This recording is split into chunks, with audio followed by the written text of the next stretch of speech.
Hi guys, I'm back. I'm terribly sorry about that. We are experiencing terrible storms in my neck of the woods, like the worst that we've ever had here. Terrible northwester that's going to rain for 11 days and it's going to bring like floods and stuff, and it's already flooding, and it's definitely causing internet issues that I can't do anything about, and I'm terribly sorry about that. I wish I could, but I can't.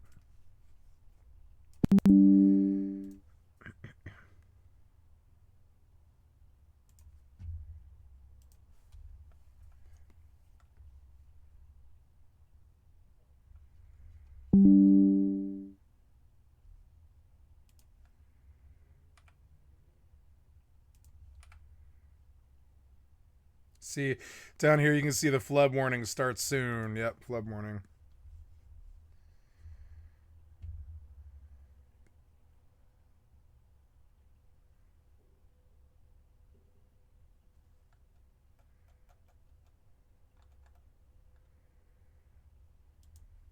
It's not raining anymore, which is good.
Now, what were we talking about?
And then from here, bam, there you go. Pop it, open our phone, get a hold of Oscar, text him, let him know.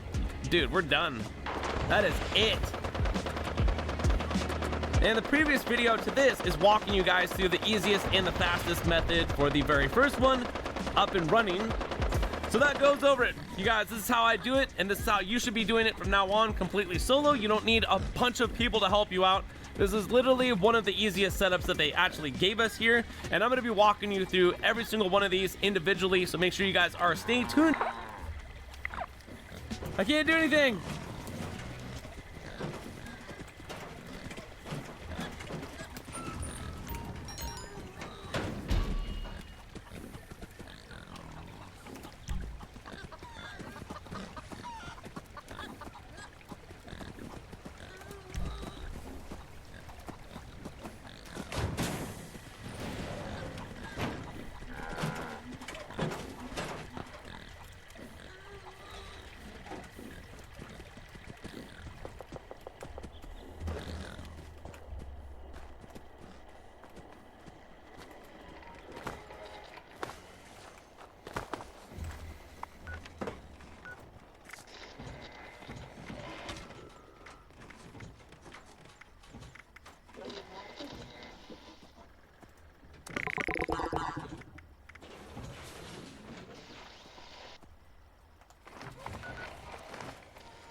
Oh no.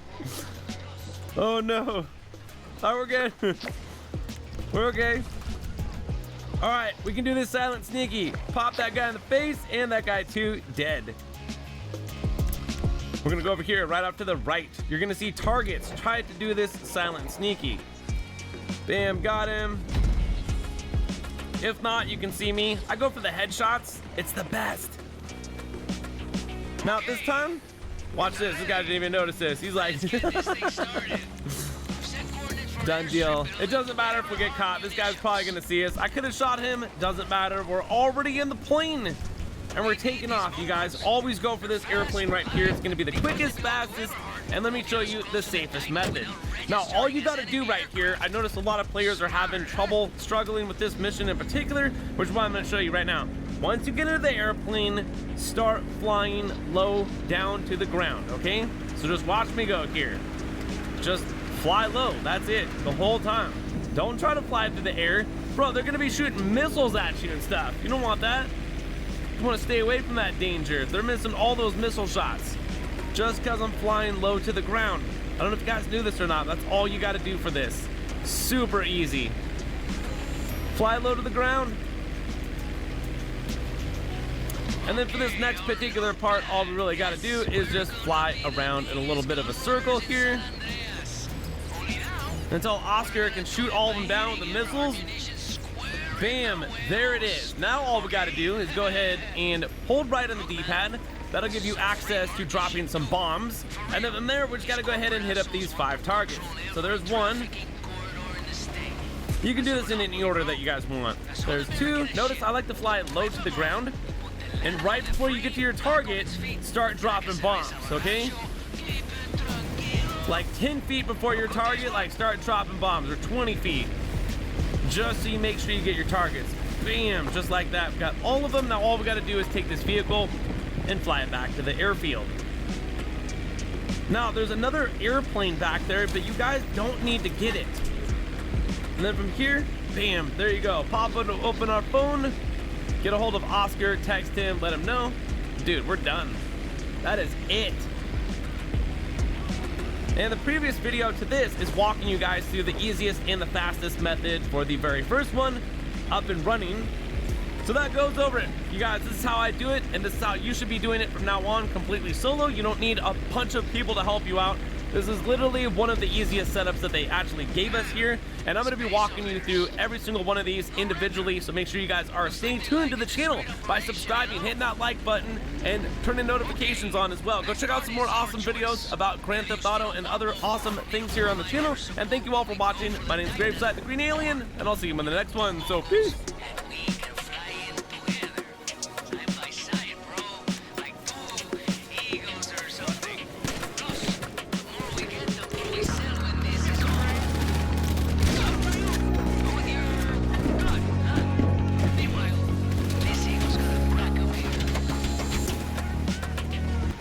What?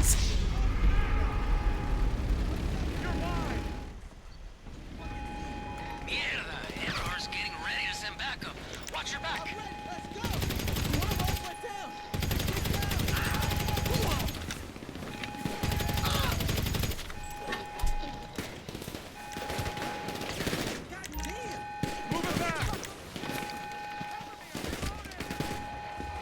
Once we have our hands on the dice, I'll find buyers for any aircraft and equipment we stole for this takedown.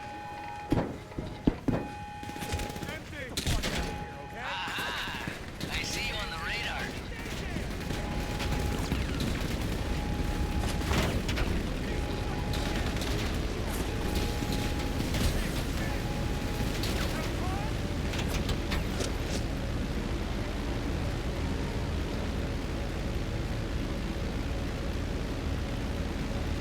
This is Victor 2. I have eyes on the target. Over. This is Victor 3 confirming visual. Over. All Victors engage. I repeat, engage. Over. Hey, lead them back to the hangar. I'm bringing out the big guns.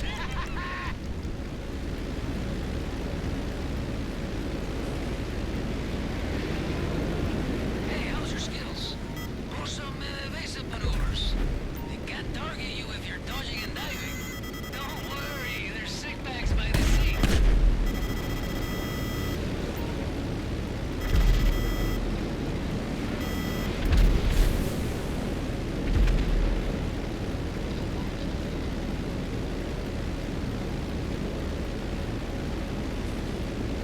Wanna psych him out? Fly low to the ground. Let's see him hit you then.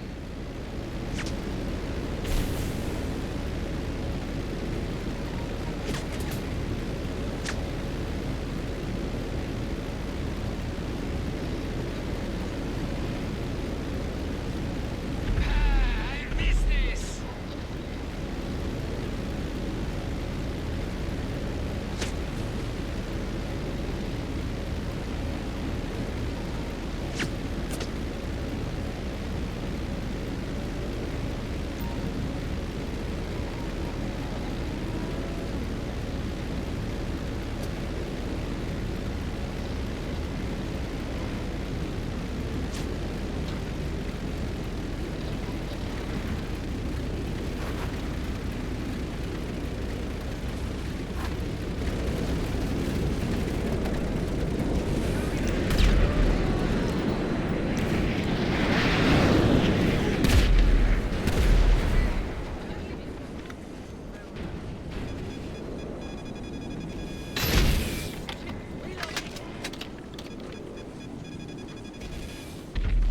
Oh, I hit him too. I hit him and he's out. Teamwork, huh?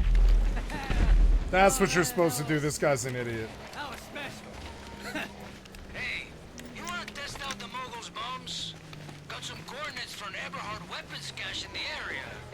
And, you know, supply goes down, prices go up, eh? Why don't we drop in on them?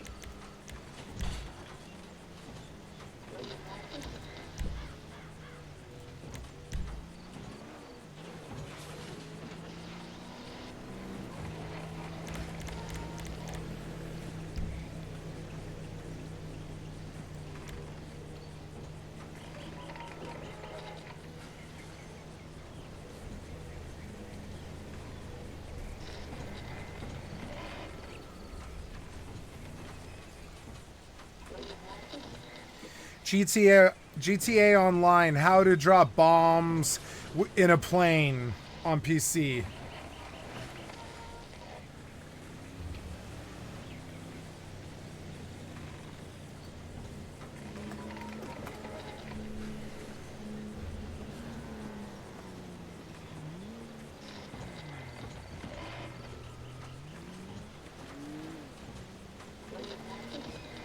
Ethan space.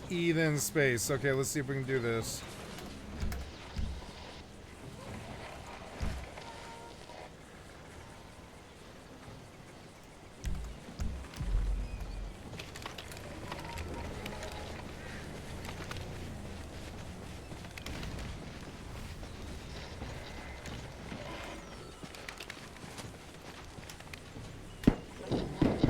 Before I fly, I'm gonna pee. I'll be right back. I love the RPG.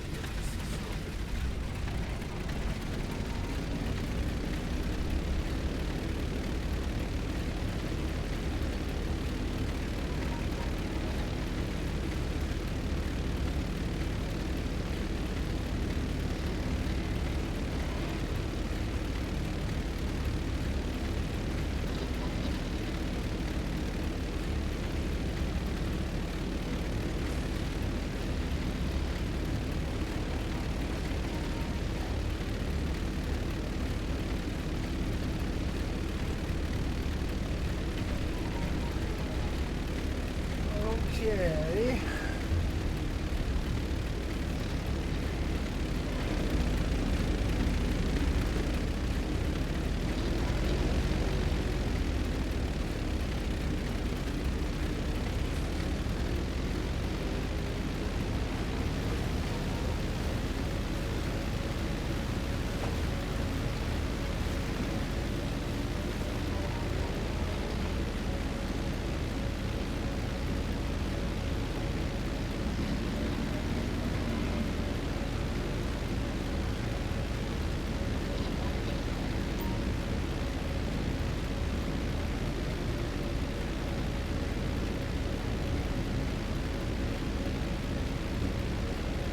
Have they set up flares? Good. Word got around. They're trying to get help. Shame for them. It's gonna be way too late.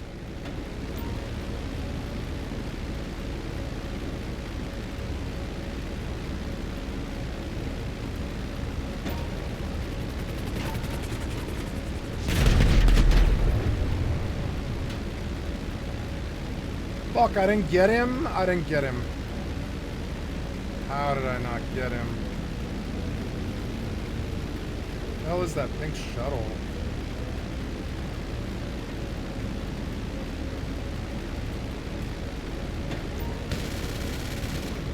Oh, don't crash. I'm so far into the mission.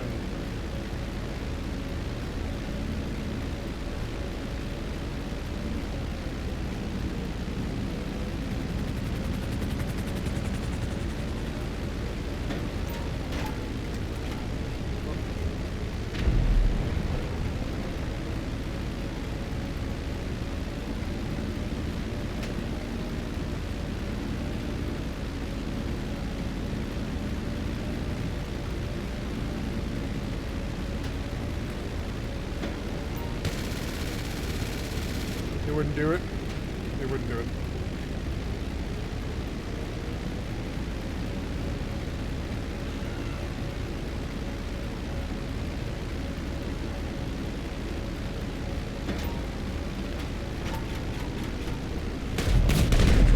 I missed.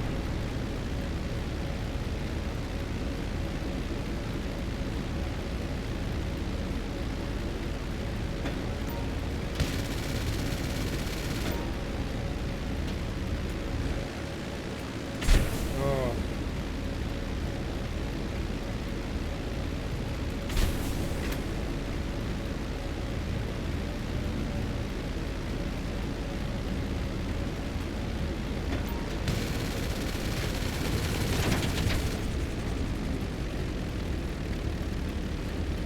I'm gonna lose this mission. I think I probably am because it's terrible what they want you to do. Terrible. Fucking terrible.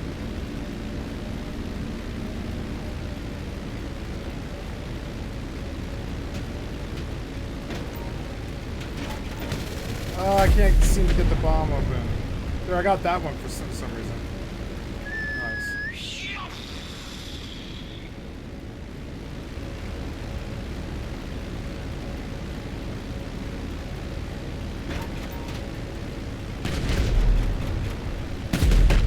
Got him. Oh.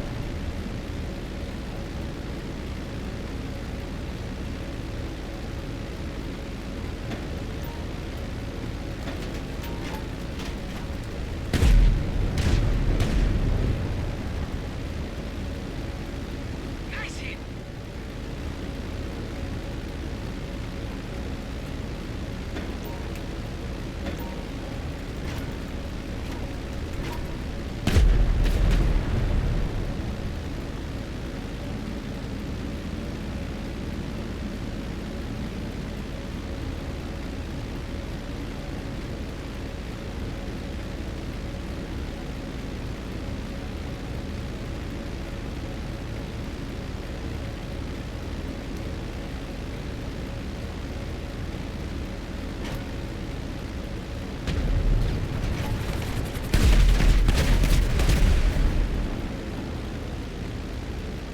Got 'em all, huh? Then come back to the hangar.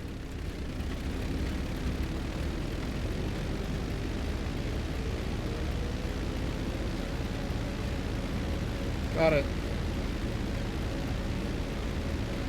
If you want the other mogul, now's your chance.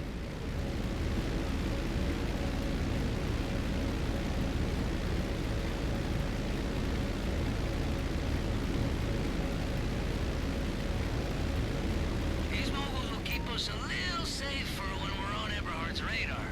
You know, maybe we, I don't know, spruce them up a little before then, huh?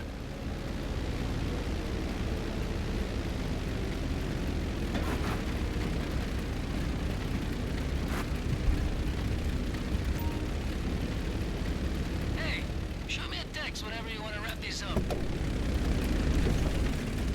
Thank God this 5-hour terrible mission is over.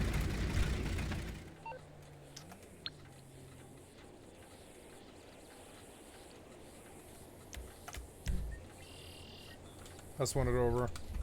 Okay, that's a wrap, huh? I'll get to work.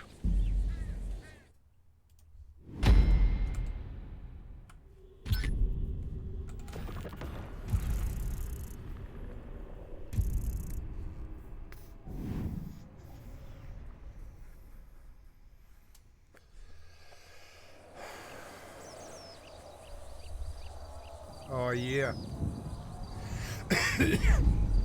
I was smoking a blunt.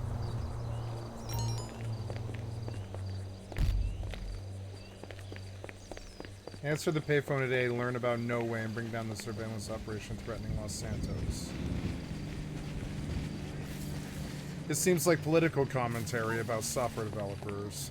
Hey, so with these moguls, we'll appear as friendly aircraft on Eberhard's system. We'll fly down beside them, you know, real casual, keep it tranquilo, tu sabe. Then bam! Element of surprise. Love it. Man, I need a beer.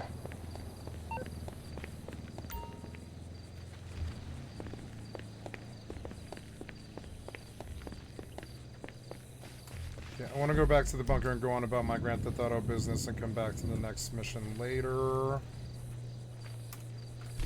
Logging in once human. I don't seem to be having the same DCs and problems that I was having earlier, which is good.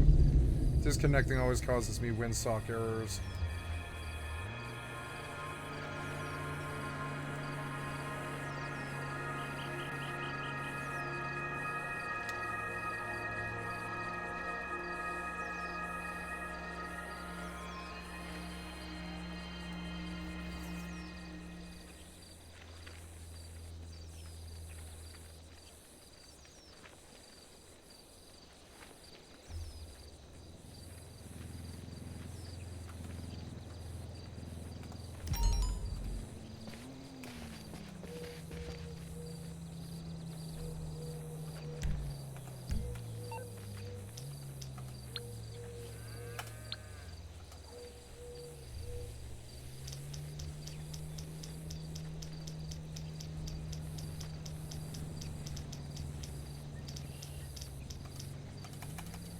But this doesn't give me a link.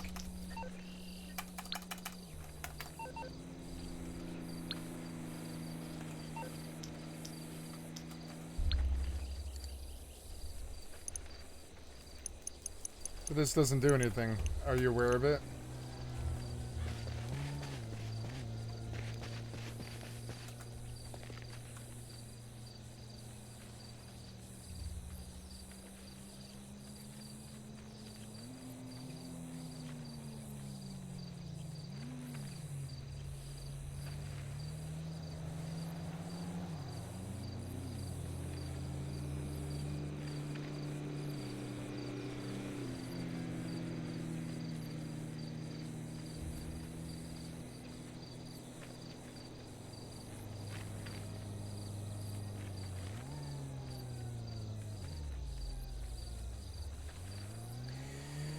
Could do the house and grind on Grand Theft Auto, the house and grind on Once Human, and the house and grind on WoW, and Fallout 76, and that makes sense to me. You know, that is to me the meta. Could do the house and grind on Skyrim. Could do the house and grind on all these games and just do house and grinds. That's a good way to spend my time. I think it's really self-satisfying, and you know, you could derive a lot of satisfaction. Maybe the X4 grind. I don't know. It's like I can't seem to get good frames on Once Human when X4 is running. I meant to launch X4 last night and I fucking forgot.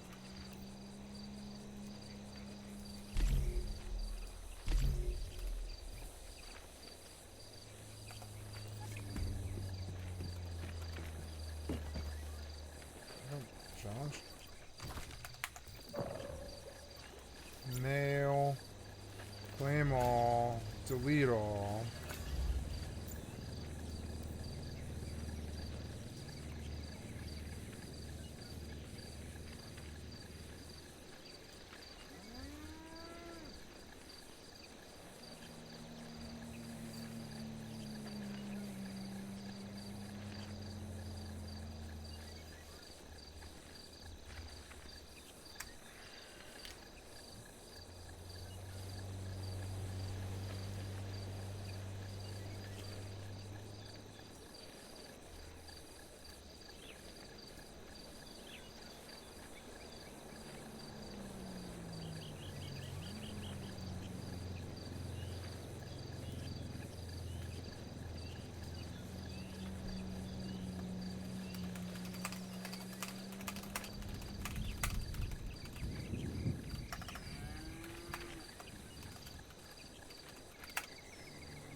popping me back to the beginning of the sentence. Why are you doing that?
Yay, I did my survey.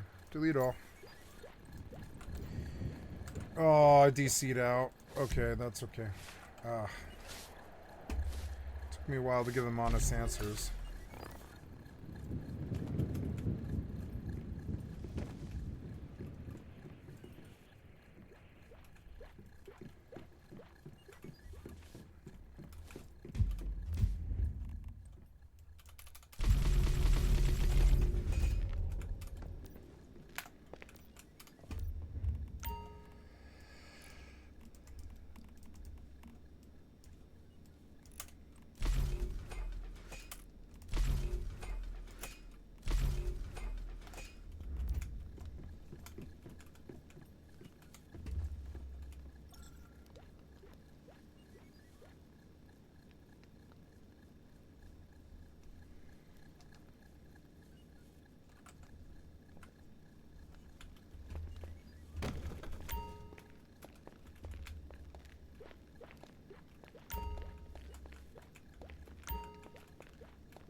How's it going, y'all? At the start of this mission, you'll be given the drone station keycard and you need to make your way to the drone station.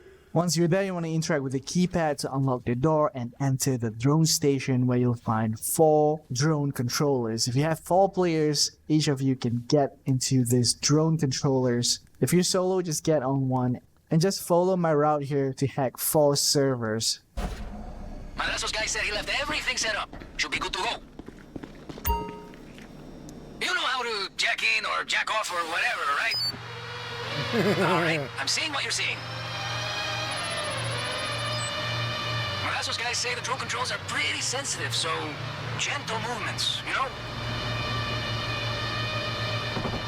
I heard drones do everything these days. Flying, hacking, shocking the nervous system. Man, crazy shit. No wonder my kids want one. Okay, let's be quick. Let's be quiet. Find the servers, get the intel in and out.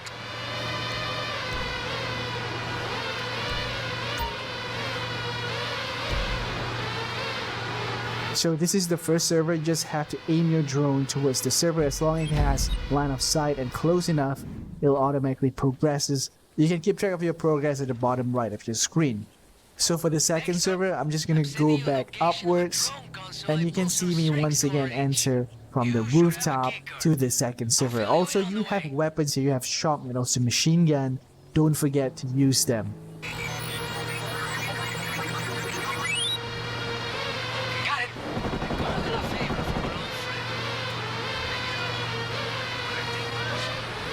These cartel guys get all kinds of techniques they get all tools. It's not really my thing, but just go back and hard servers.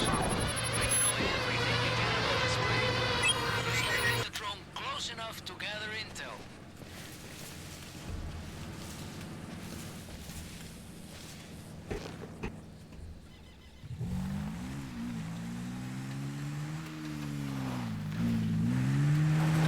Worked a little with Madrazo back in the day, but man, us local business owners, we gotta support each other, you know?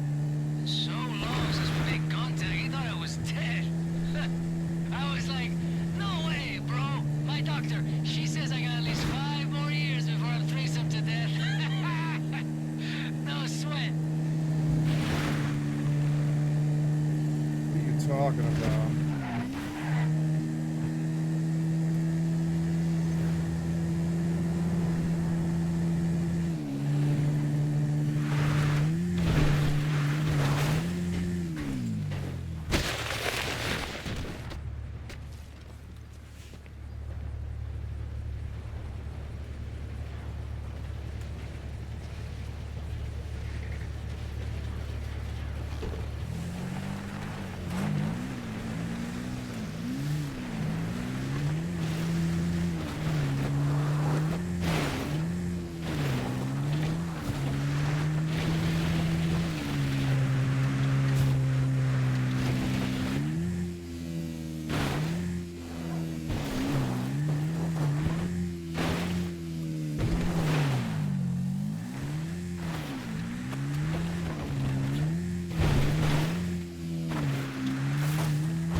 When you arrive, check inside for the console.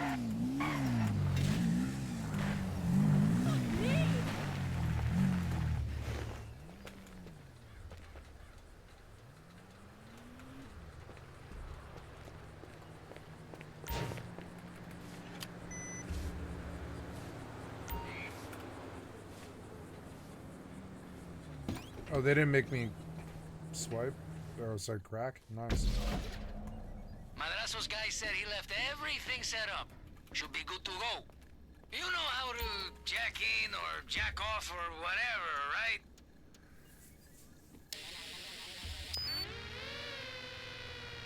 Alright, I'm seeing what you're seeing. Madrazo's guys say the drone controls are pretty sensitive, so gentle movements, you know? Fire drones do everything these days. Flying, hacking, shocking the nervous system. Man, crazy shit. No wonder my kids want one. No way Eberhard don't have their own drones patrolling. If you want to reach their servers, you better stay out of their way. Okay, let's be quick. Let's be quiet. Find the servers, get the intel in and out.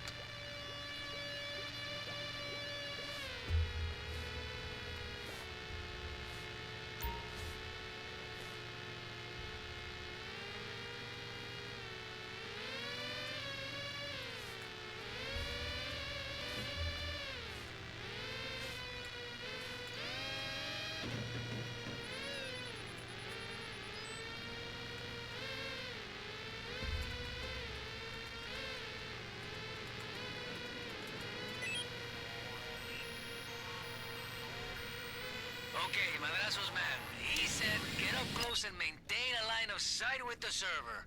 That's all you gotta do. Huh? The drone will send whatever it picks up back to me. Well, that's what backups are for, huh?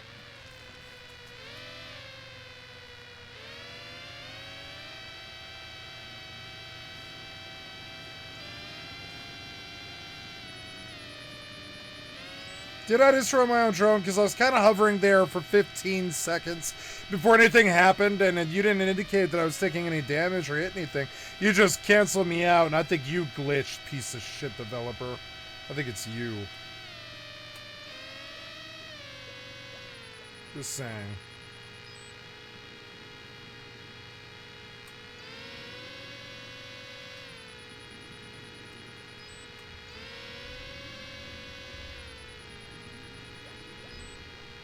Try again.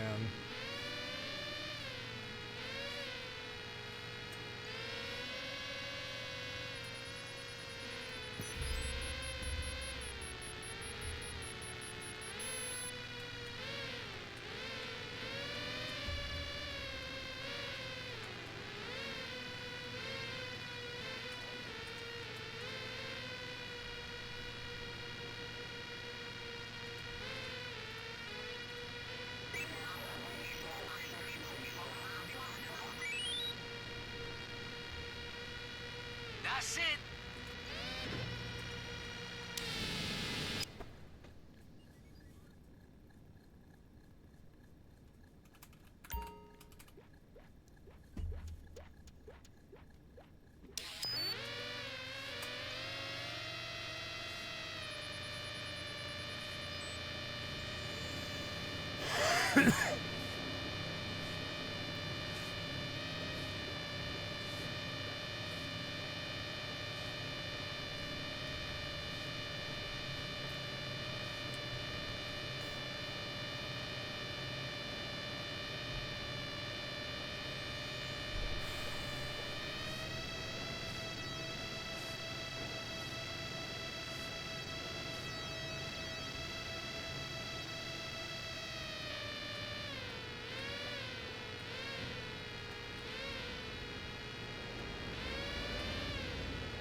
So space and shift need to be like switched.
Does anyone know if we get dental?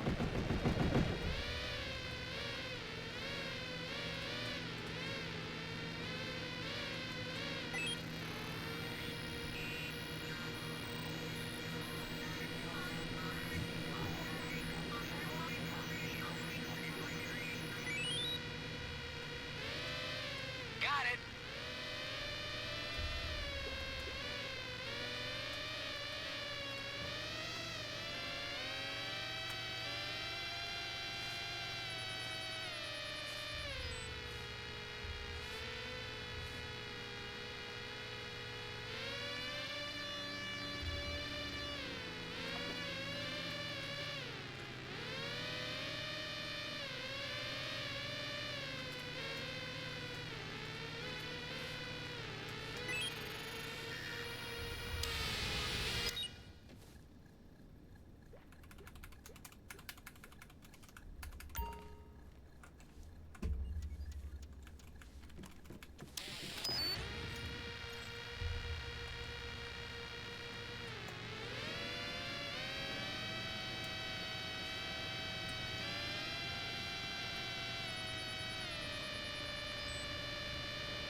Shit.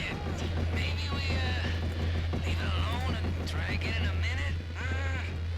Fuck. I sound like Mrs. Guzman.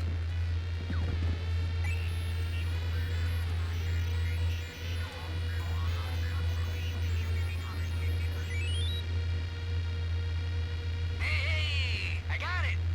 Okay, military contracts, plan routes, test flights. Man, this is it. Interesting. Okay? Drop the drone. It will take itself back to its station. I think I got something for you to check out.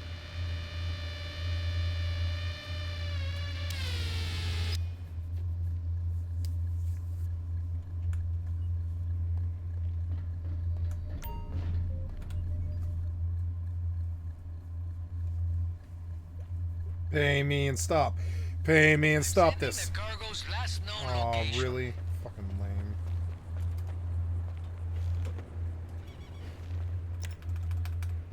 Okay, so I'm looking at Eberhard's intel on this cargo. Looks like there were multiple packages in transport, but one had a kind of signal jammer specifically for the Titan. Man, if we could hook this thing up to our mogul, that's the element of surprise we need. Hope you don't mind getting wet, huh?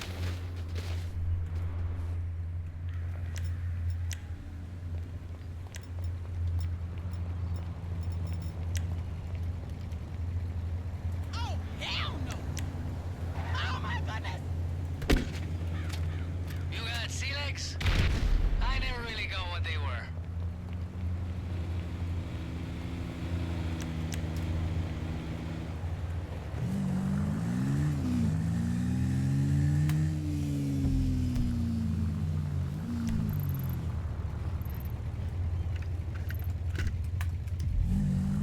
Oh, there's more.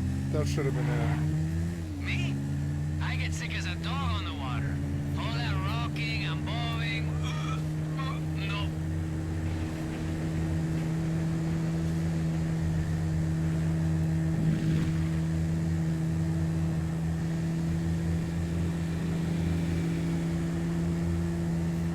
Man, drone piloting, data breaching, diving.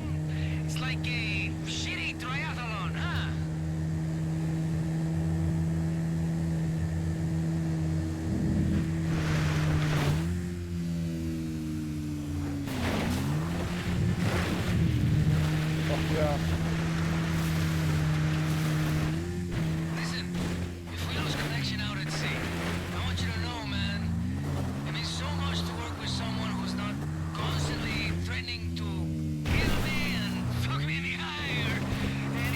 yeah, like right. Anyway.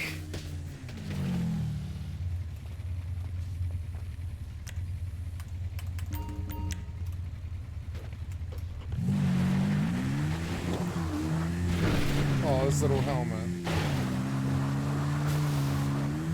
It's kind of sad it's gone, because, yeah, maybe bad things are going to happen. Let's see. Why are we not going forward? Go.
I cannot change view for some reason.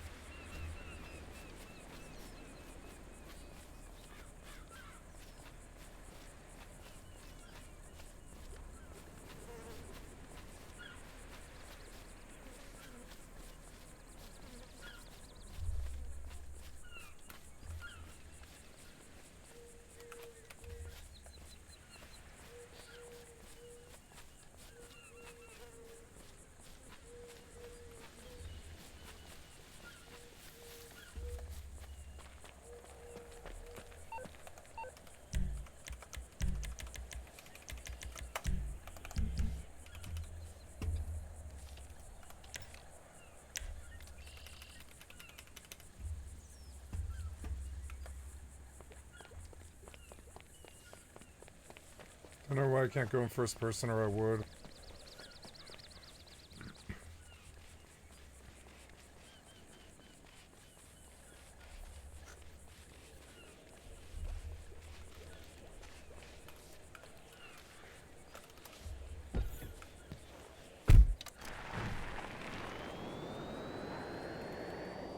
Heads up. Ever still scanning the area, making sure there are no soldiers.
I like it.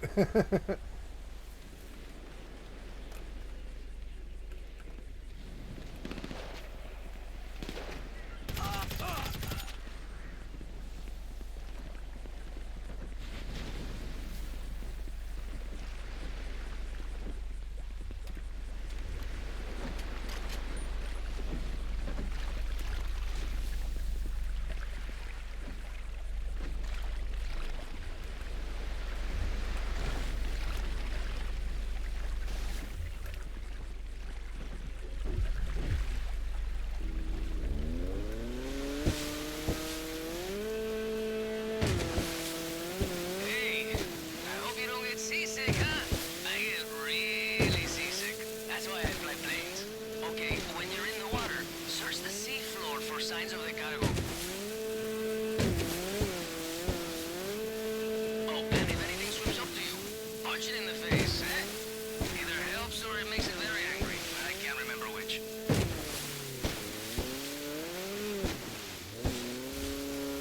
Oh, and for the official record, I did write on the hangar's application that the new owner should be a strong swimmer. Now you see why.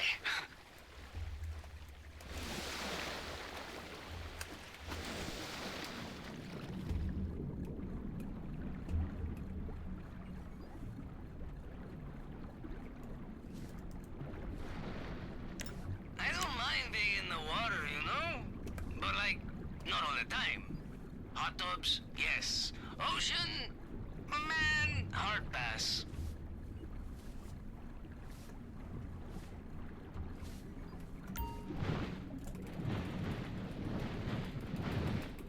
Man, you must be really bored out there, huh?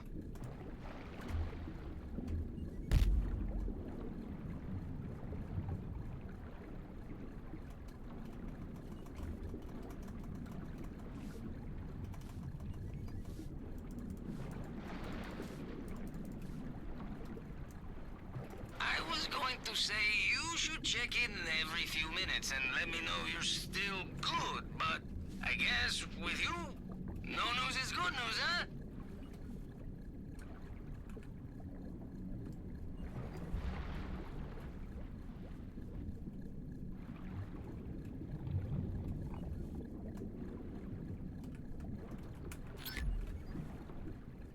Add it to the stockpile.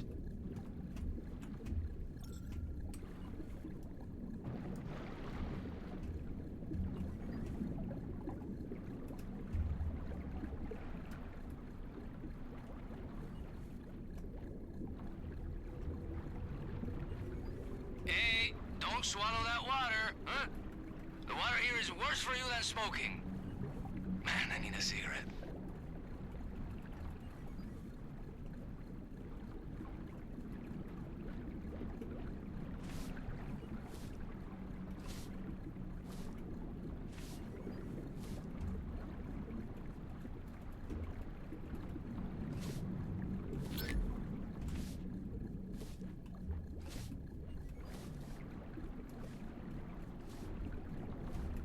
Hey, got some movement on the radar. Looks like Eberhard are scoping the crash site. Man, careful around those assholes.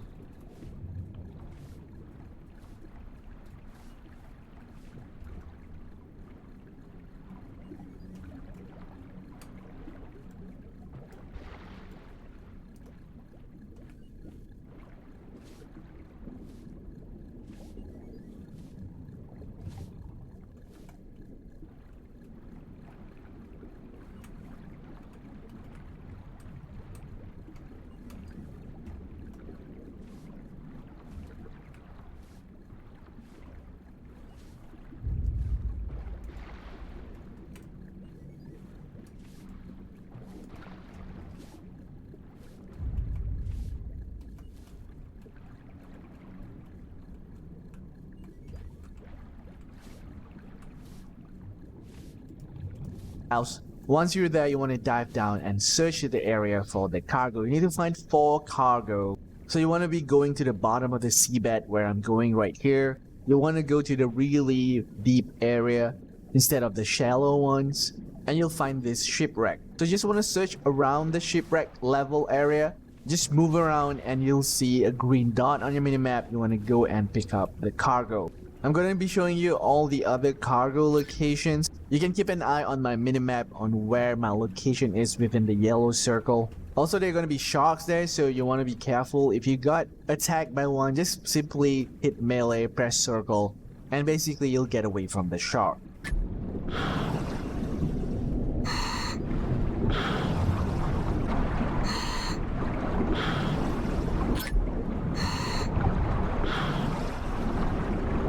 Once you got the goods, just get into the hangar. Alright, once you get all 4 cargoes, just go back to the lighthouse, take out some of the enemies there, steal a vehicle, and then drive it back to your McKinsey airfield. So that wraps up this video today. Thank you so much for watching. If you find this video useful, be sure to hit that subscribe for more future GTA videos. This is Joe, and I'll see you next time.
Once you've got the goods, just get into the hangar.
Maybe I can open X4 in a really low res and just keep it minimized in a little box. And in that way, it'll just keep farming for me all day. Maybe I can get it to not use.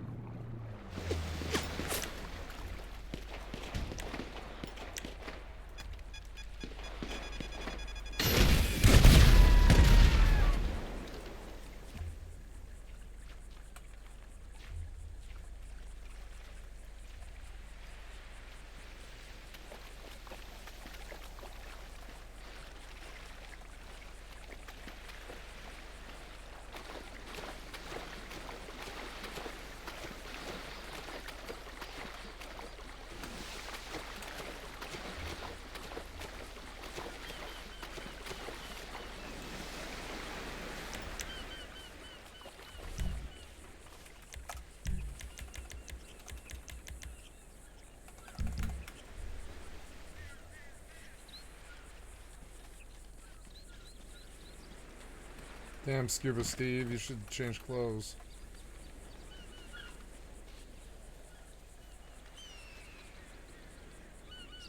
This should be a figurine right here, why not? Aww.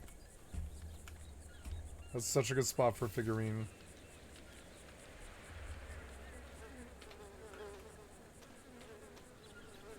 kind of bees. Oh, this is maybe too steep. Maybe this is a good enough road now. Oh, there's guys coming. There's a car. I'll just go steal that. Well, I don't know. Yeah, probably out here that Jeep is probably better.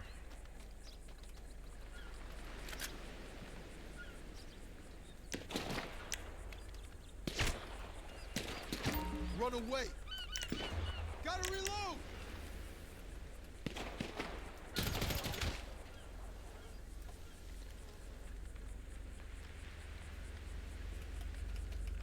Won't let me first person in this mission for whatever reason. Maybe I locked it by mistake. It'll let me do it in the car.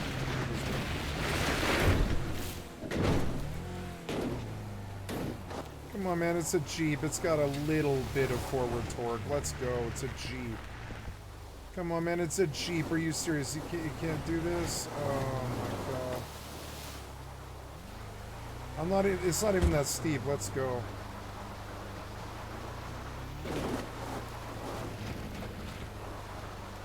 There we go. Get me up and over and it'll be good. Yeah, get some speed going. Here we go. This thing now will probably be a lot better.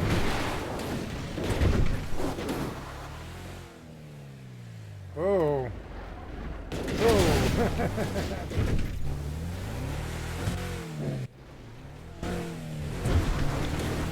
Whoa. Going.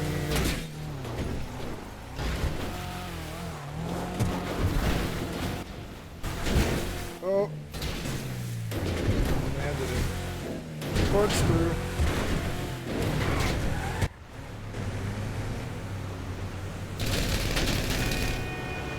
Don't meddle me. Don't meddle my fucking business.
Yeah, go Scuba Steve. We got this piece of shit mission over.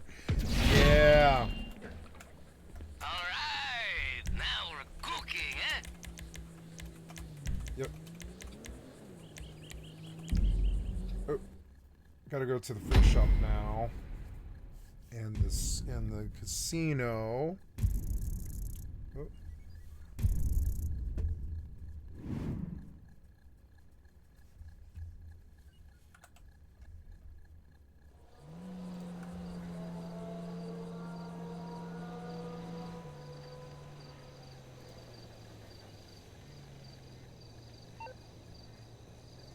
Okay, so according to the intel we lifted from those servers, Eberhard's got a Titan flight schedule.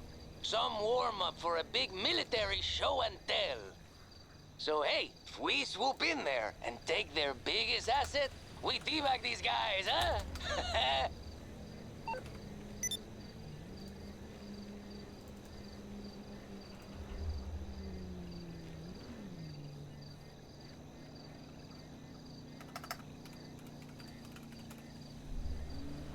$50.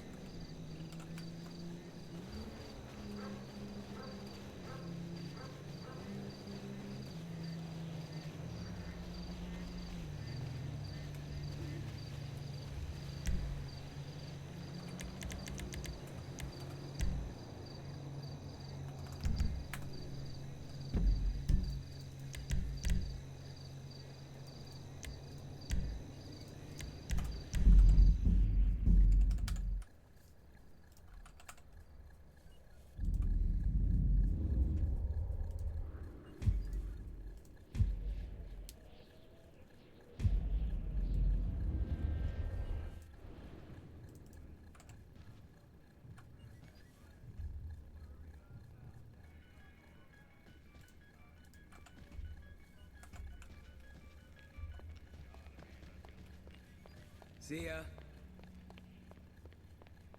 Good to see ya.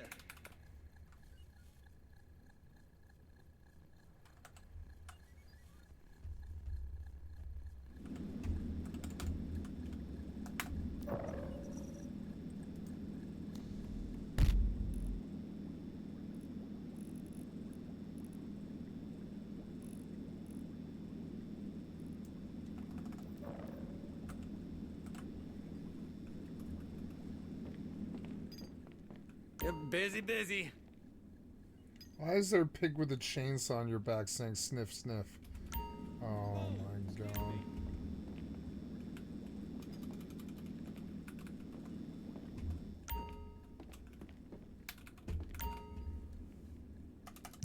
Okay, we'll need to pay, but I'll see where you can get some things in bulk.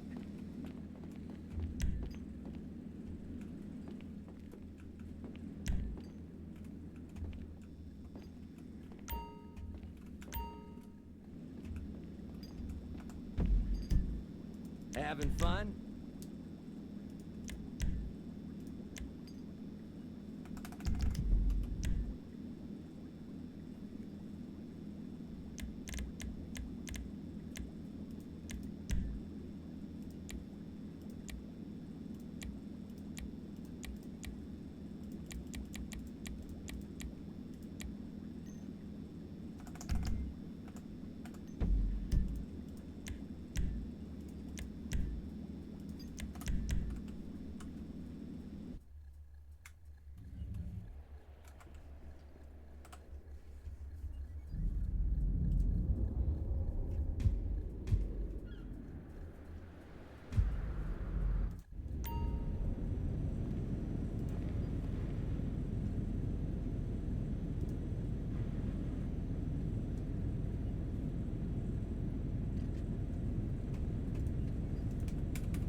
Gotta go hunting because I need armor.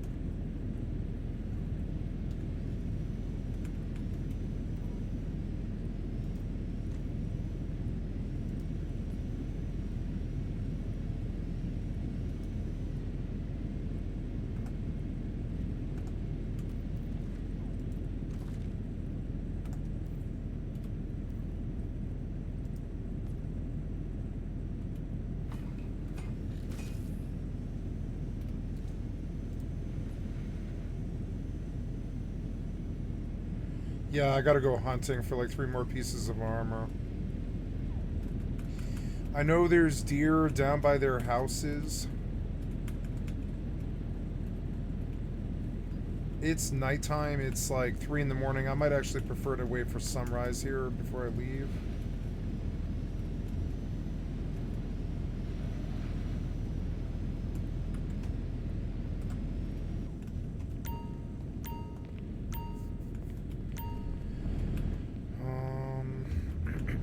I'm trying to get out to...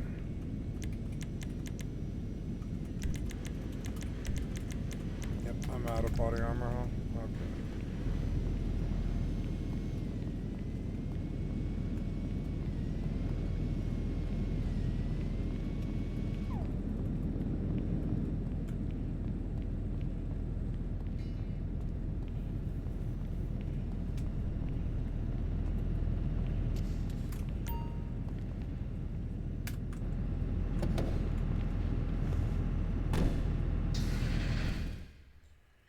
Over by their houses near the water when I was approaching from the north. I noticed that there was like a lot of deer. I've confirmed with the store. As soon as you drop the parts off, they'll release the funds to your account. Easiest money you've ever made. Unless, you know, your movements are tracked by an opportunistic criminal gang full of people like you. Always a possibility. Anyway, good luck. That's the storm. That won't do. What are those things?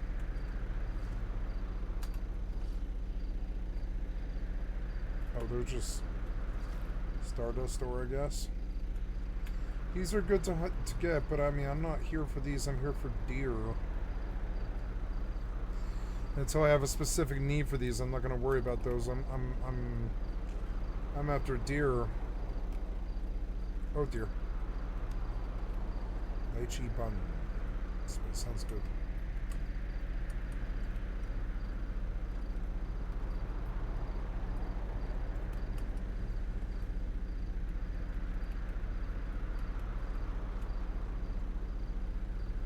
I mean, I guess I could get a whole bunch of Star Tracer, or it would be better than whatever I'm not getting right here. Are those trees wrapped in like candy or something? The hell is that? Is it a Christmas present tree? What the hell?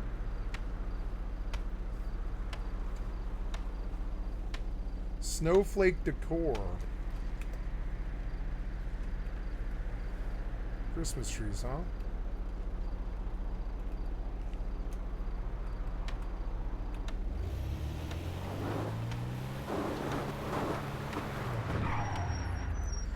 You know, it's odd. It's like I changed the keybind to my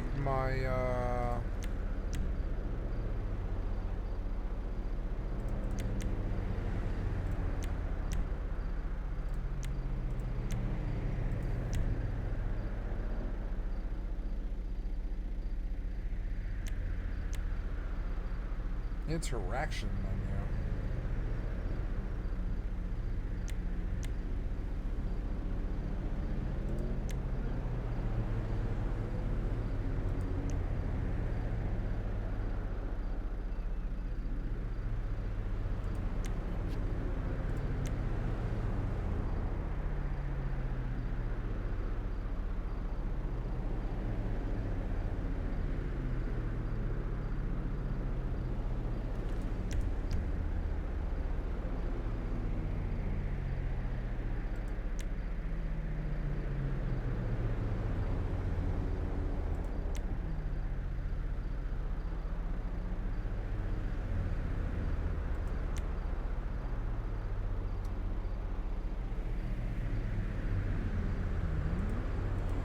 I can't remember.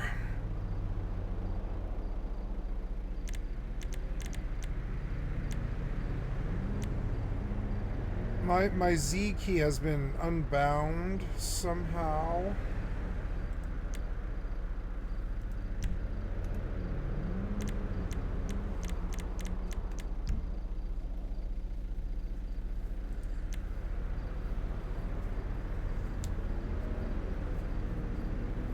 I don't know, maybe the game just glitched. Yeah, don't change anything.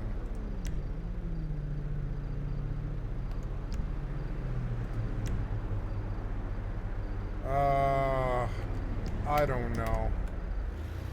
But I can't change view anymore, which is really annoying.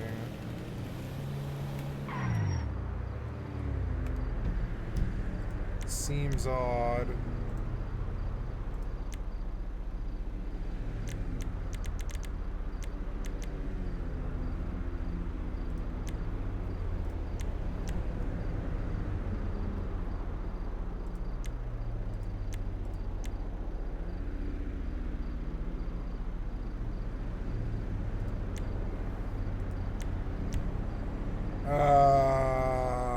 I am trying to look at these keybinds to see about changing the camera. Ugh.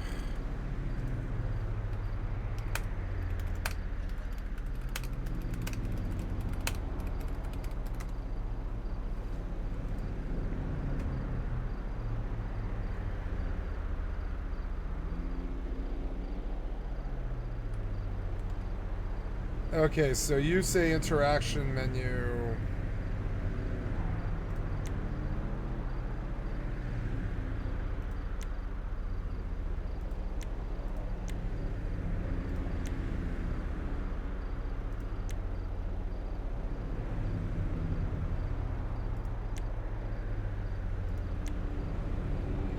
There, switch camera. Oh no. See, it's like, I think the game itself is glitched.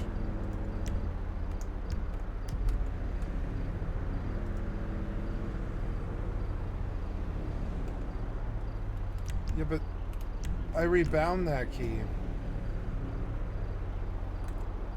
Okay, the camera's acting weird. Okay, the camera's acting weird, and I'm just gonna finish this mission and restart the client. It's just glitched.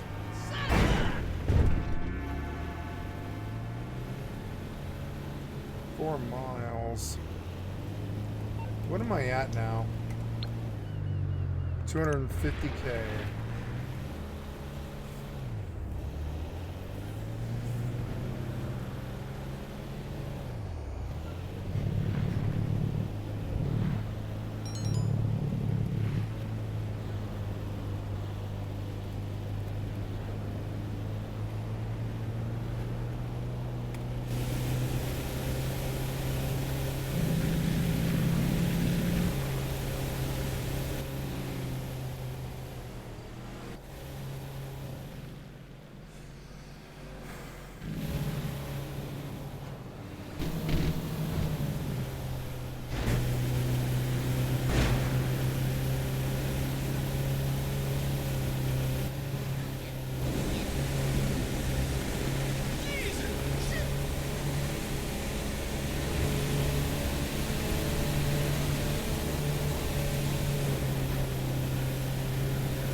You're not getting shot. You're not trying hard enough.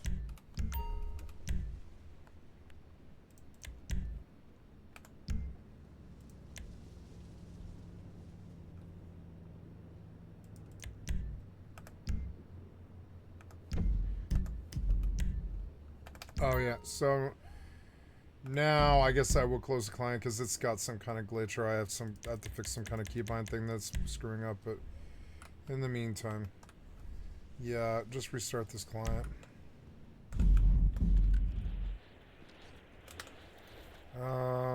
Okay, I'm out here hunting for deer. It doesn't really matter like where I go, I just need to find the deer. Oh, I'm out of fuel. Okay, so get in and put fuel in this. Nice.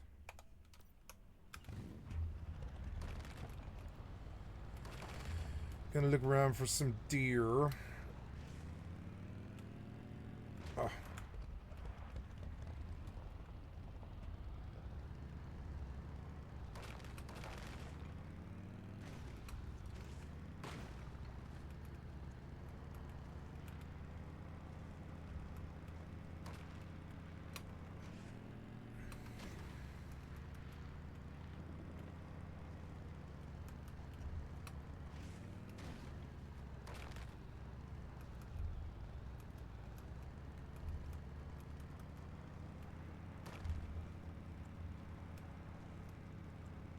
There.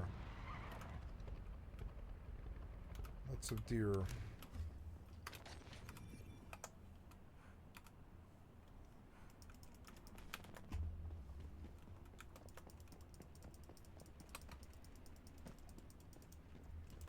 No, this is a busy road.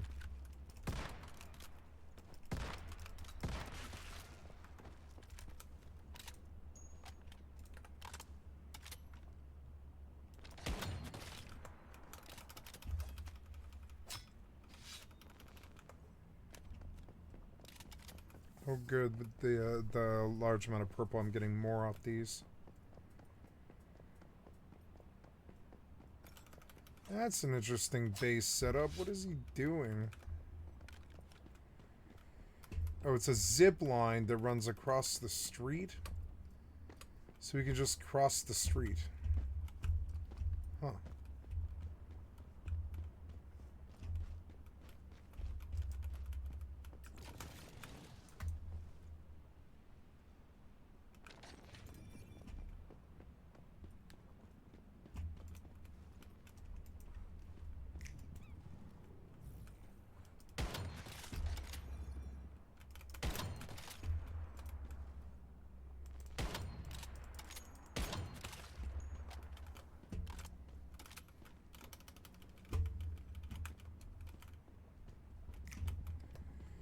Can't see their body.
Wait, what?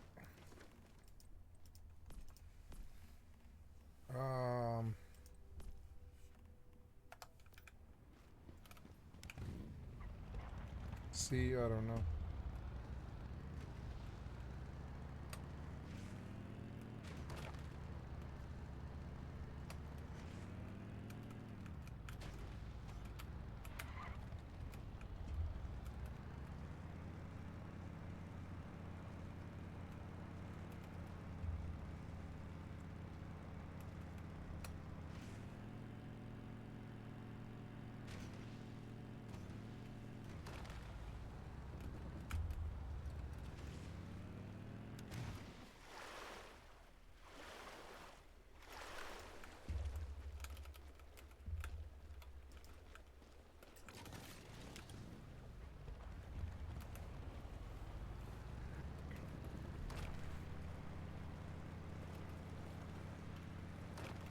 All this land and no animals.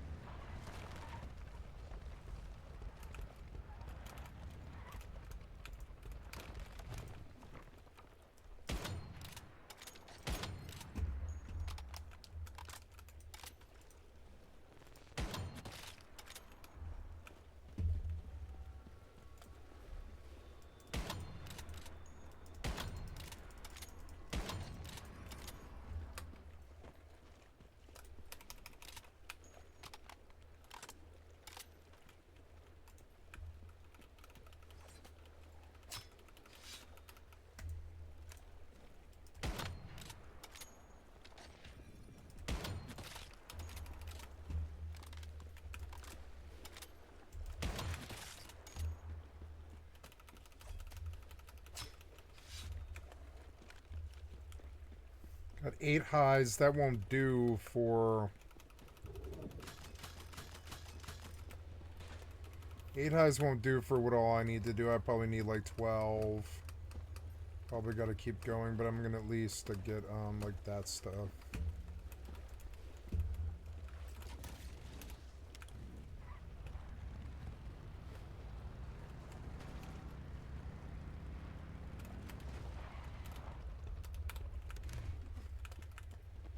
This place doesn't have any mobs. You could just farm it. And I like this place, and I wouldn't mind living here just right outside the storm. Maybe there's no storm here either. I don't know. Left the dream zone, and it's like a normal... Yeah, it is clean out here. It's clean out here, I think. I don't know. I can't really tell. But in any event, I'm gonna move my house because there's no mobs here. I can farm these higher level mats and stuff, which is cool. Although there's no monument here, which is kind of a down thing. But we learned that this little purple area doesn't have mobs. So let's put a camping tent here. And I can at least farm it for wood, and like pink wood and stuff.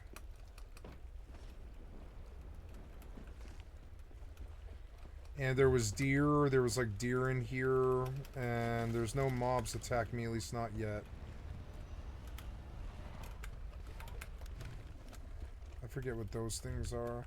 You won't let me... I used to be able to get on... oh yeah, I was trying to get on Grand Theft Auto again. Oops, and I forgot. So here, Epic. Destiny 2, Renegades, Grand Theft Auto 5, Destiny 2, Fortnite, OG, Spark. Okay, Grand Theft Auto.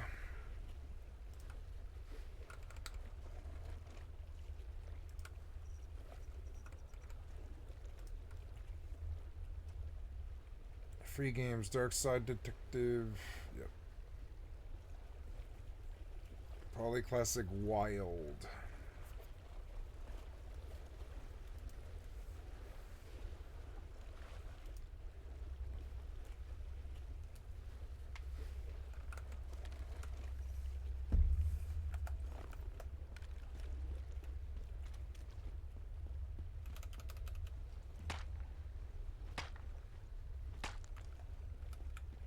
Christmas Star Decor.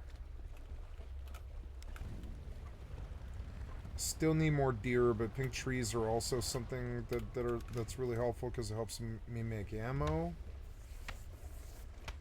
Stardust source is always good. Yeah. Oh, I died, I guess? Probably because I didn't eat. It's okay. Dark corrosion.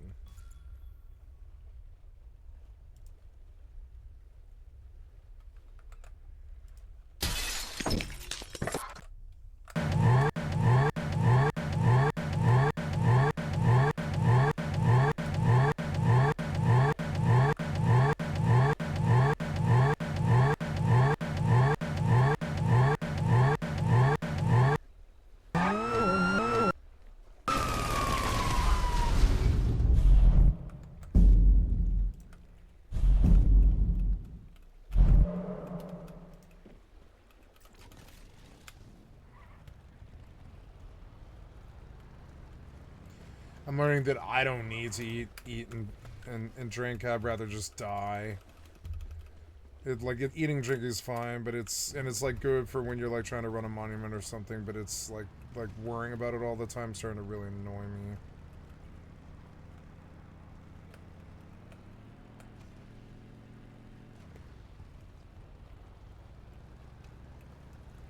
Just cutting through, looking for deer, or in this case, rabbit.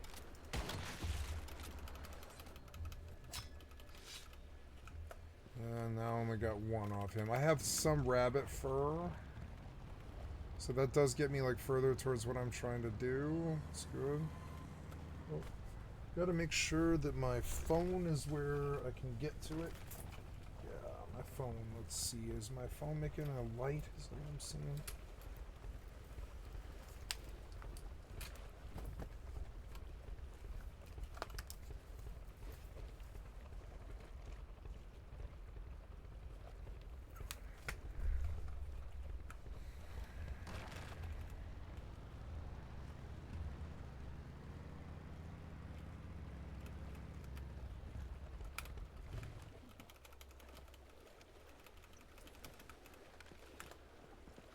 I do love roaming in this game because there's always something else to see. Someplace you haven't been. And I'm just like looking for deer right now. I'm sure I'll find them sooner or later, or I'll just keep looking until I do find.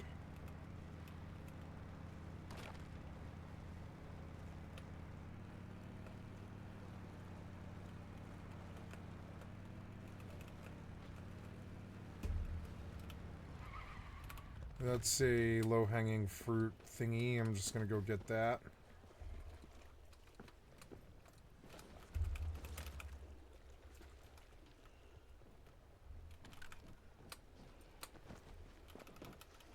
Ripped anchor.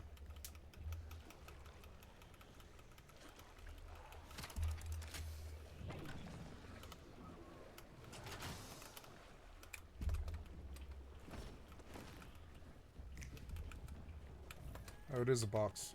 Oh, yeah, they are loot.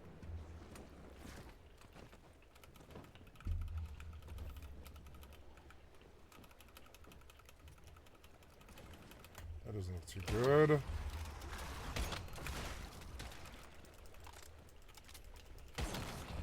These guys are easy to kill. Oh, you're not so good.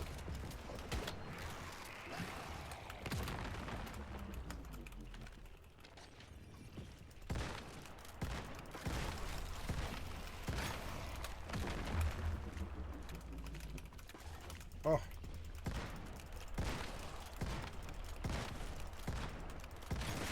Oh. Oh. Better get out of here. There's too many mobs.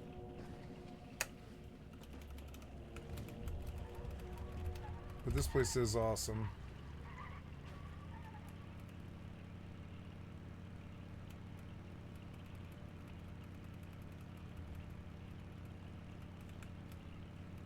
I think those things are high value. Hopefully they leashed. Oh god.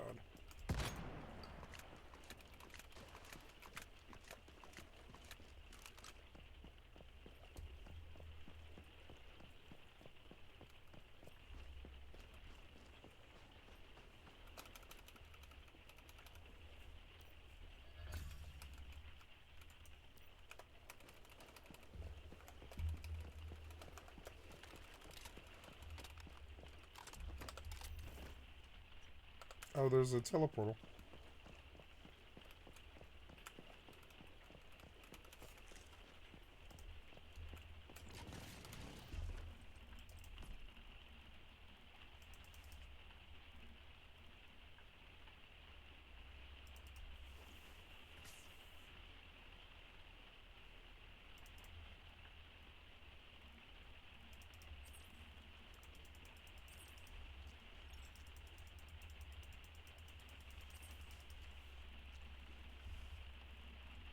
I don't have any water anymore, huh?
Oh yeah, so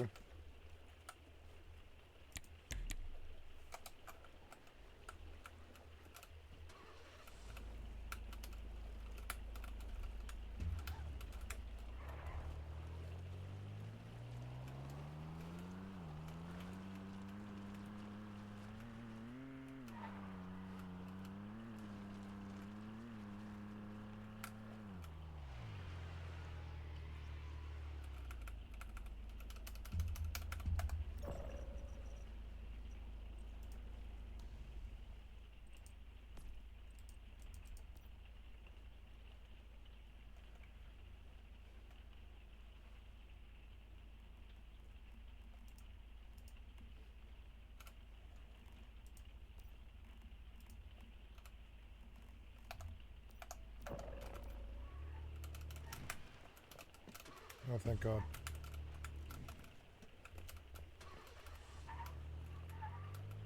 Does it go faster?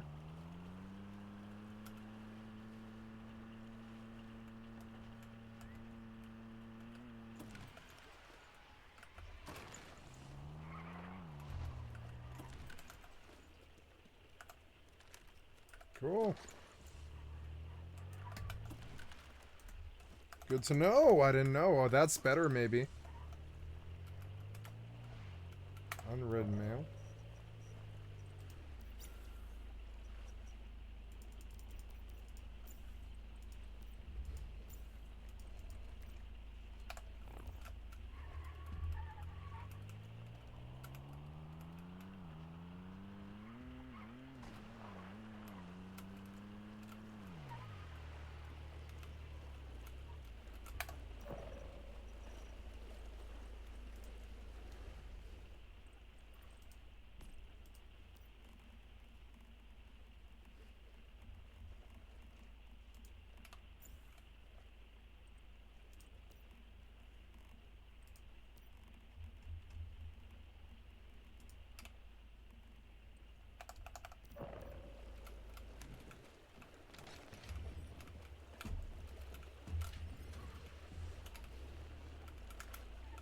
Cool.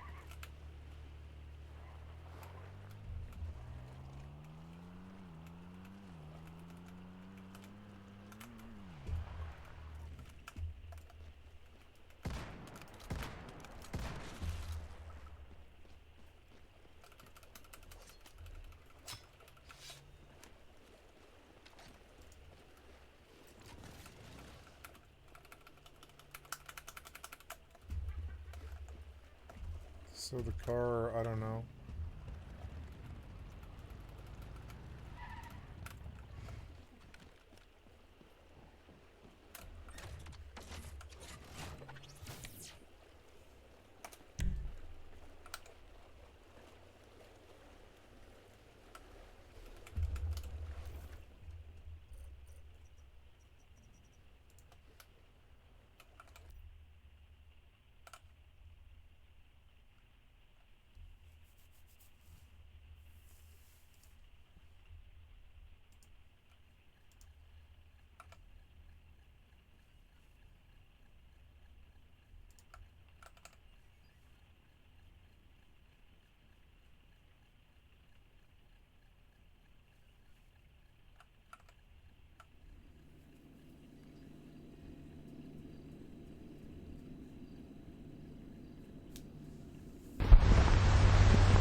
No, I can't do the housing stuff till I buy Midnight, so I'll buy Midnight on in January.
Oh, I need pink trees. Oh, I set myself up to be able to go do that really easily. So...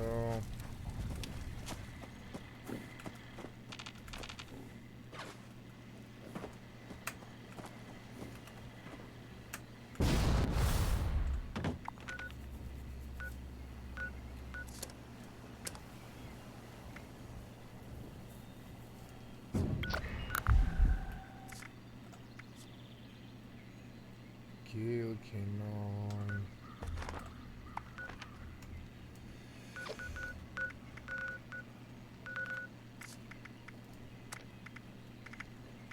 Level up. Completed daily. Consume an alcoholic beverage.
Alcoholic beverages.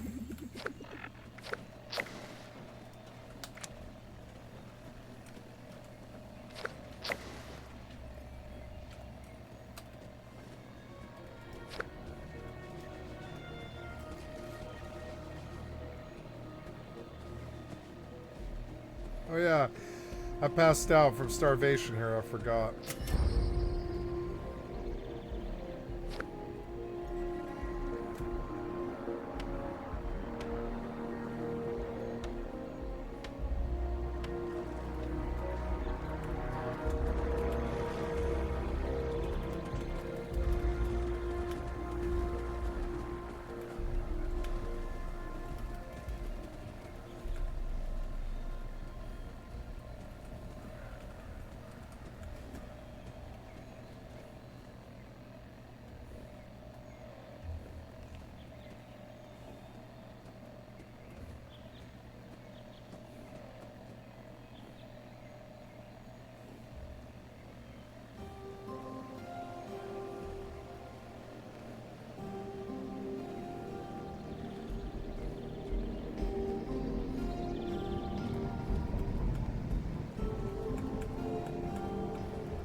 of 1,000.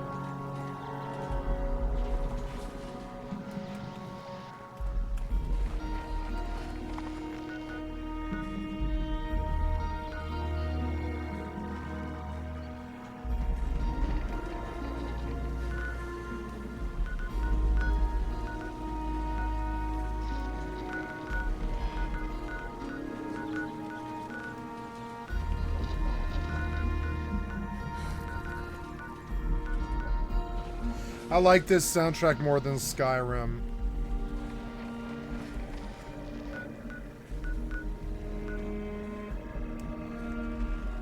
Trying to remember where I'm going. I'm going to the giant sheep, the giant teapot, teapot. Excuse me.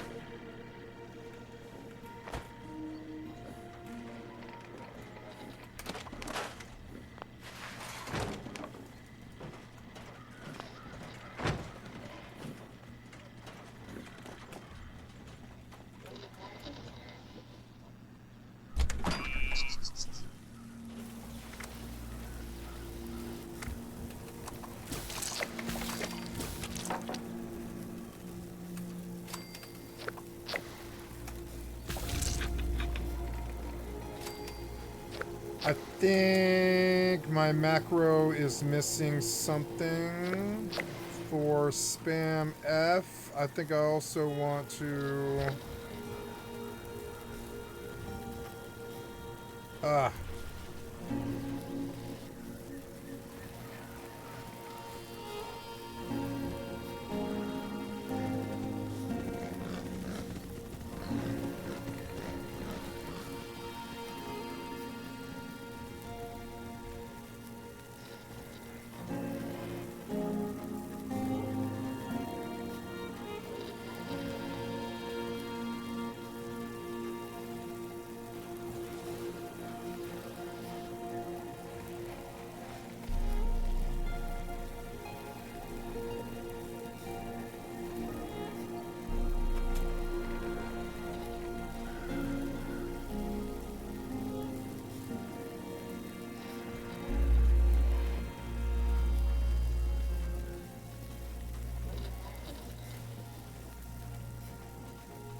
Yup.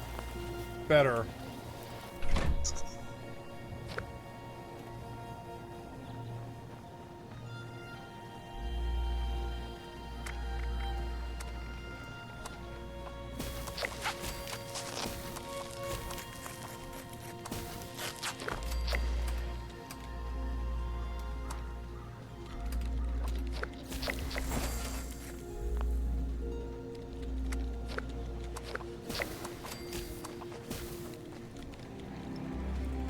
Yes, it's good, except I do need to modify the macro.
There we go.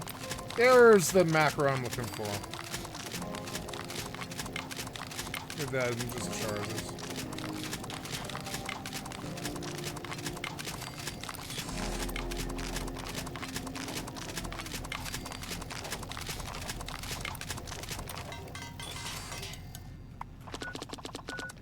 Oh, stop.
E, F, enter, up. And then we modify. Modify for 1. 1. 1. 1. It'd be a little bit more specific. Save, apply. Okay, try that. Can we go? Yeah, let's go to like junk. Any junk or anything? No. What about apparel? No. What about food? Yep.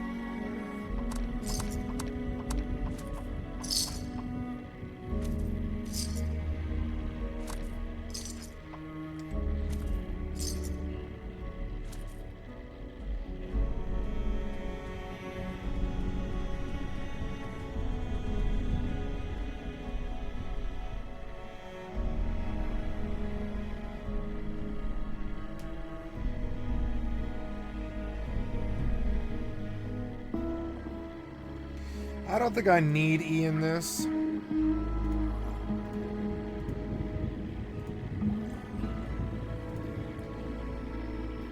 F enter, F enter. Save that and modify. Oops, no, I'm sorry. Apply. Excuse me.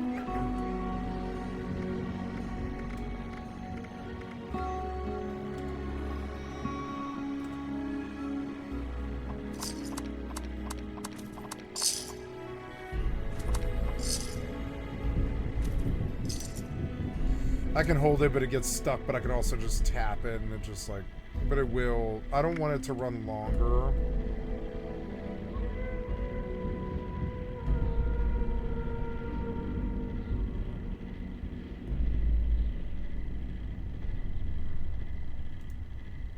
F enter when I mass, F enter.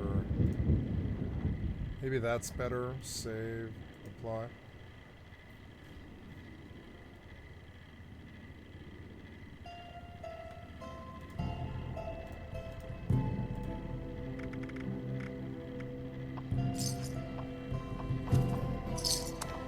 think that is it. Yeah, I think that's it. That's what it was.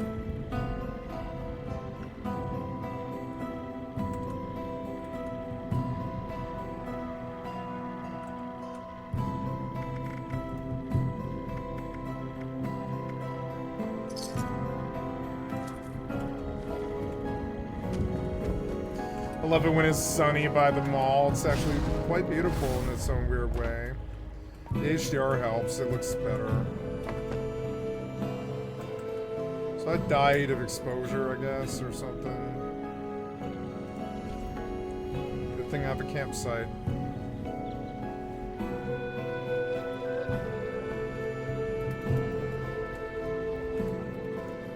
I'll need to repair my armor and guns, I think.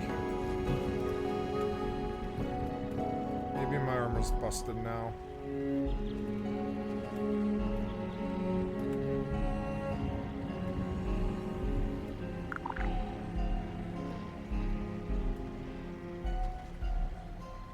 I always die by pink trees because of starvation or whatever.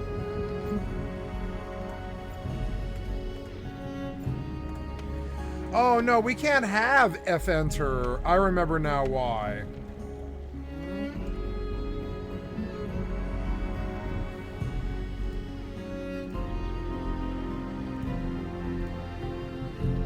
I wish I could, but I can't.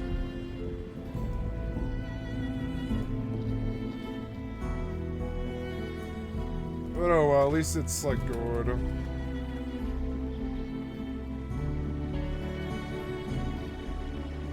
Hey, that's looting.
I'm gonna make another loot key.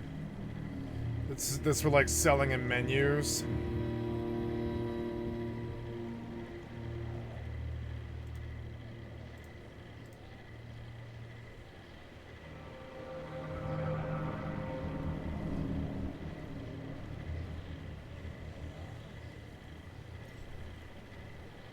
EF enter and then we go delete. Oops, okay. And then say delete, Modify to 10. Delete. Delete.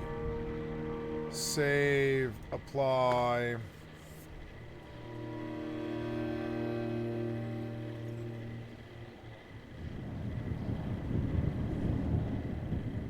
And then I want to go to main and my 11 key. I want that to be a numpad. I'm sorry, a macro.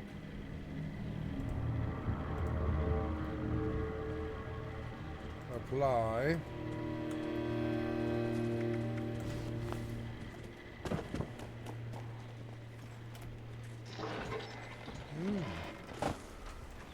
Oops, did I block this guy from trying to use my machine? I didn't mean to.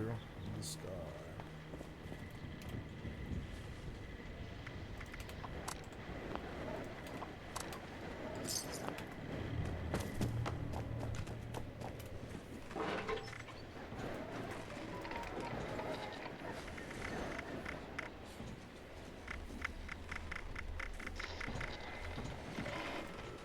Pianos, pulse grenade, right away.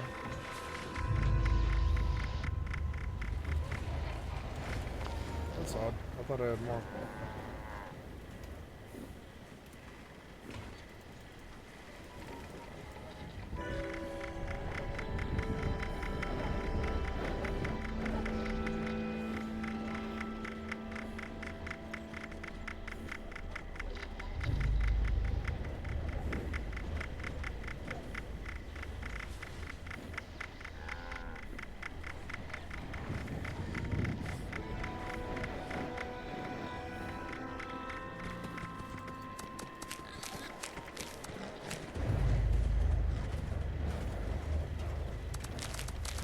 Oh, this other button though will pull stuff like wholesale from the inventory for you, and you can just spam it. Yep. Dude. That's much better, much better. Ooh, I love this 12-button mouse. It's gonna make me better at what I do. What am I doing? Oh yeah, I'm posting. Serum is no good. I want to take this out. Nobody's buying them. I'm just gonna vendor them now. Yep. And now we go in hard on plans.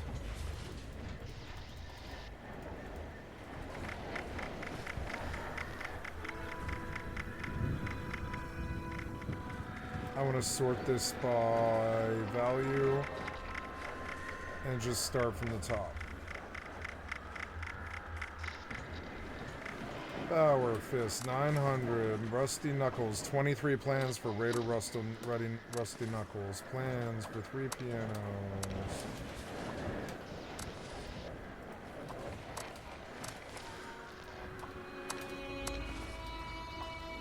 I love Fallout. It's like my new WoW.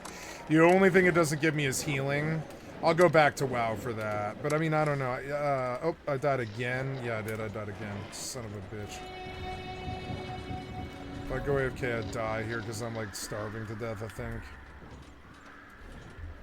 This should be enough, but I'll go back and recover my corpse. No.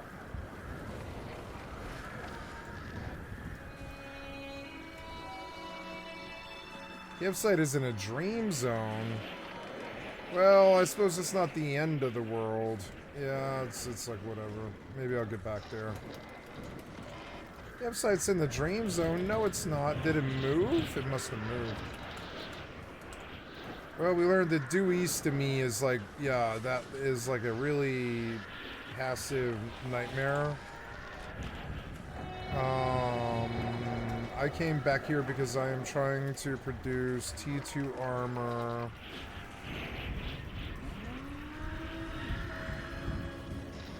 What am I on now? Gloves, I think? Yeah, I'm on the gloves. Yeah, I need mask, gloves, and boots.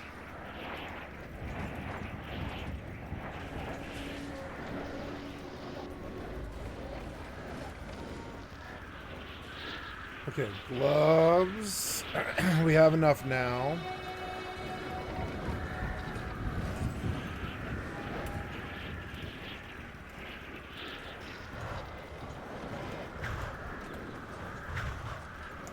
Did you equip them? I don't think you did. God damn it.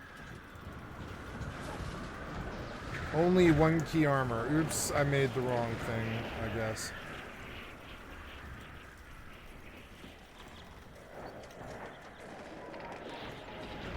Insufficient energy links. Oh yeah, energy links, okay. Let's pull everything I have.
Oh, I love the second key because it's like I can always single loot, but I can also multi-loot in a menu, which is so dope. And it spams E, F, and enter on anything in the menu. It pretty much slams it into my inventory in any game, pretty much. You would normally want to do it because it opens your fucking chat, but I mean, like, if you're in a menu, it doesn't, and that's super helpful. I love the 12-button mouse. I think it's actually so cool. What do you need, boss? And it's a light mouse, so you can move it around real easy, and it lasts long. The battery's really good. I came in to deal with the heat. Oh, I guess I'll loot the safe. Oops.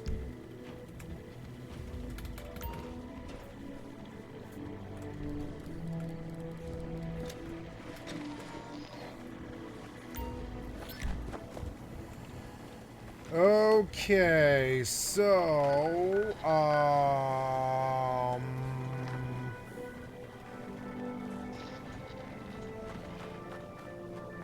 now,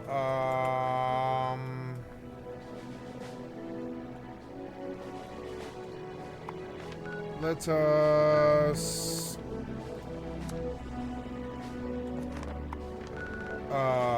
what's my weight at right now? You know what? I like this place. I think it's the cleaning fumes. They just really pow, you know? Oh, I have legendaries that need to scrap. I don't know, this one I think I'd rather just recycle them because I think you can get mods and stuff off them.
Another 20 grand.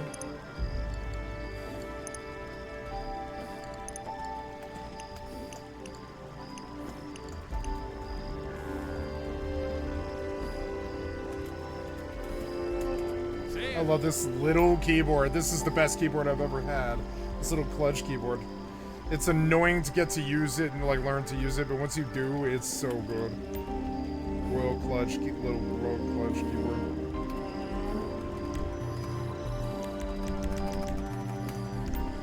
Did I ever tell you I once made 100 sexiest junior analysts in finance? Not that I care about those things.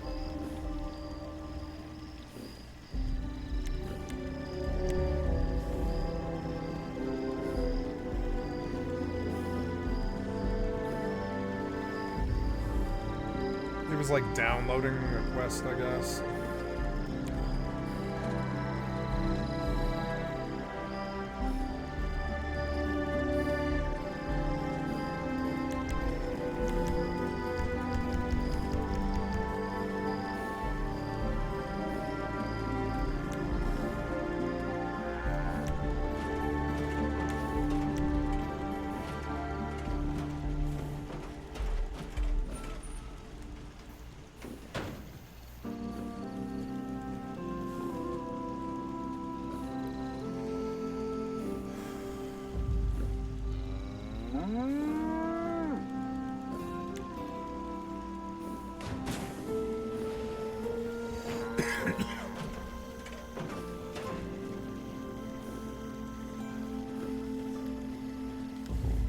Anybody wants it.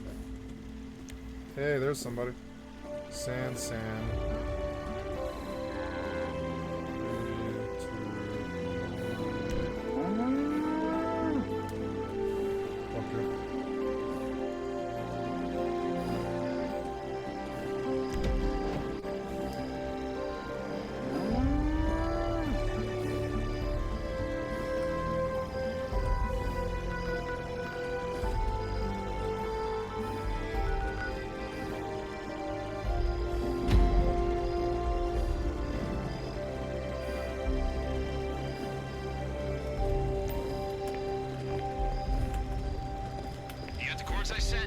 target. Head there and I'll fill you in.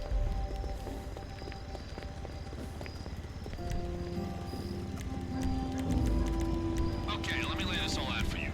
The Duggan family has been with Mr. Faber for generations, long before they rocked up in LS. But now that they're here, they're raking in the cash, especially Thornton, owner of the Diamond Casino. I love that place. Great vibes, but lacks security, you know? Feels like everyone in Los Santos is trying to raid that vault. So no surprise, there was a break-in last week, and Mr. Faber's yet to find out that $1 million's worth of diamonds is missing. But you and I, we can resolve it before it becomes his problem to fix. I found the son of a bitch who stole the diamonds. Goes by Skinny. We just gotta find him and find out where he stashed them. Watch your back. You don't steal from the Duggans without word getting out. People are gonna be hunting this guy down and go for rumors and the triads are perfect.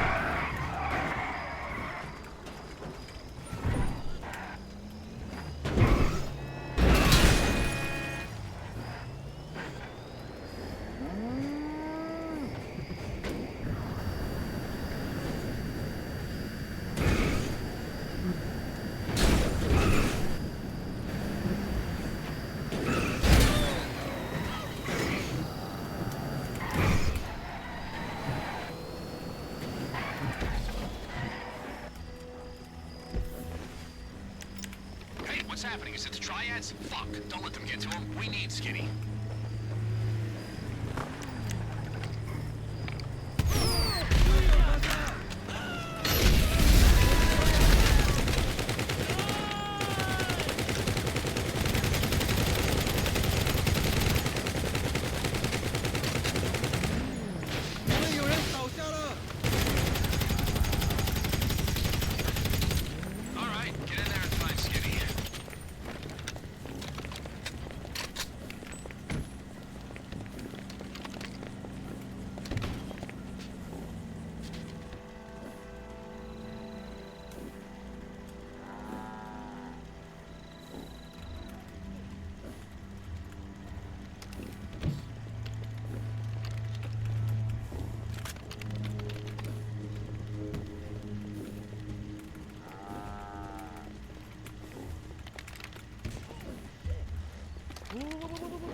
Are you guys in the casino?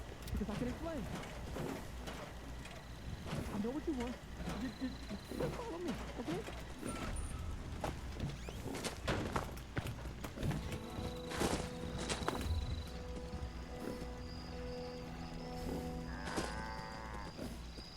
You can't kill me, okay? You can't.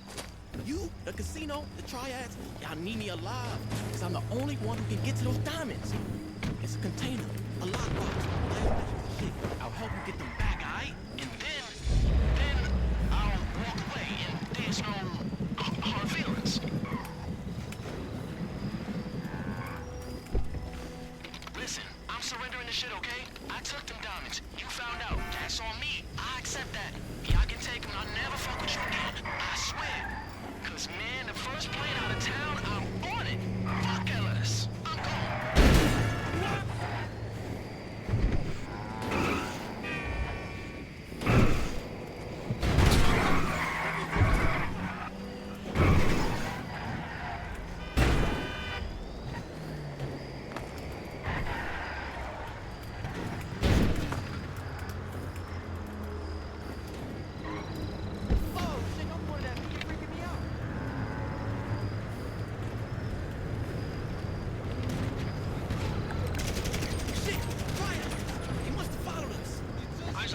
Take them out.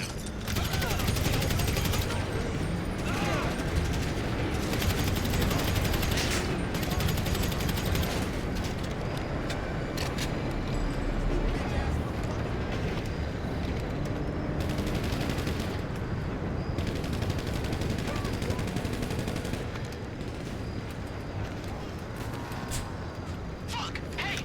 I know the guy in the red hat! Son of a bitch! He's got a stash here! If I were you, I'd take him out. Find another stash, make this thing worth your while.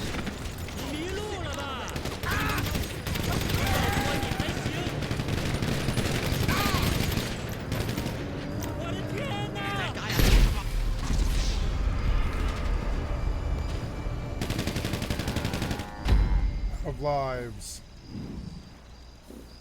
God damn it.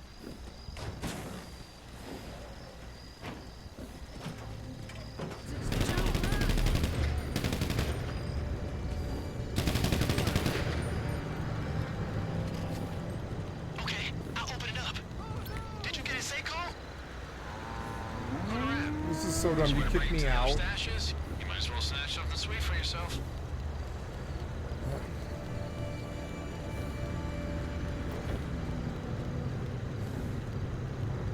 Hi, there.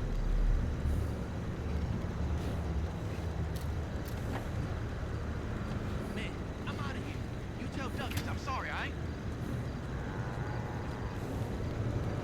You want to check out the other containers while you're here? I wouldn't say no to extra earnings. All right, when you're ready, get out of there.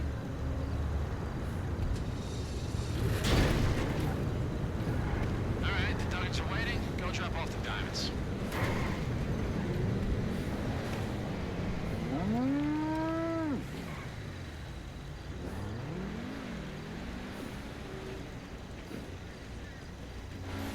Man, Thornton better be kissing her feet for this. The nuggets have a lot of negative press. For the girl who's taking these diamonds, that's embarrassing.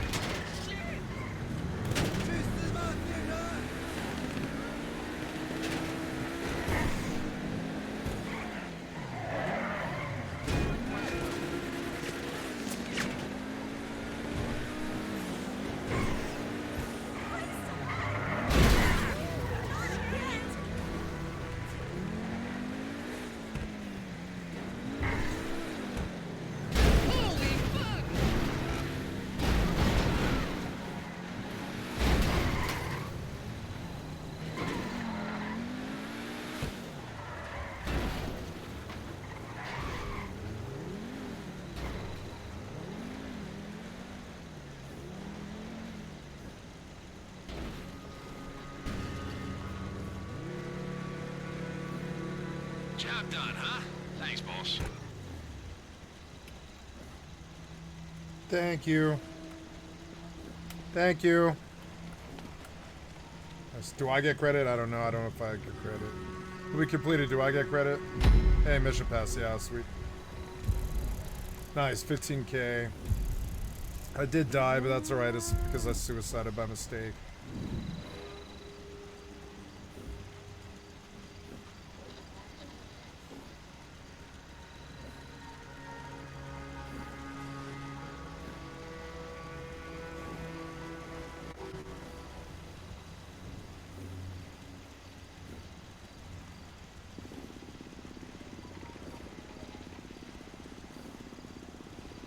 I don't know what my chat key is stuck to or is set to anymore.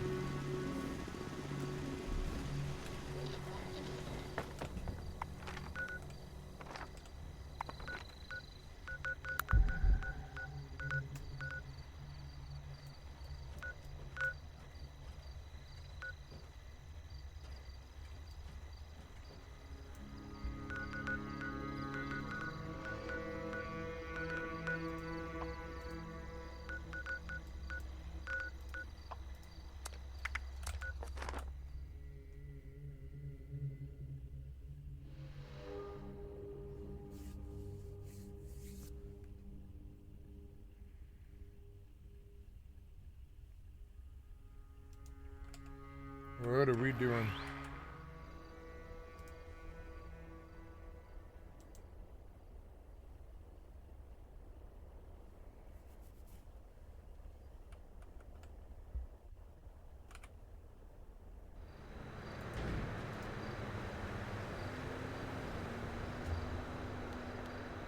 Oh, good, my microphone stayed.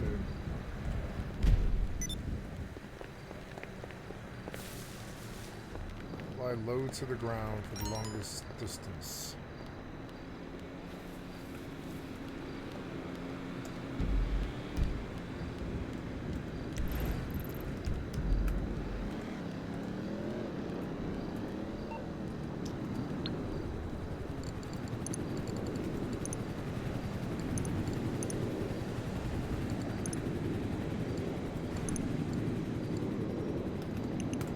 $328, $528, not bad. Now back to the car wash to do a car wash mission.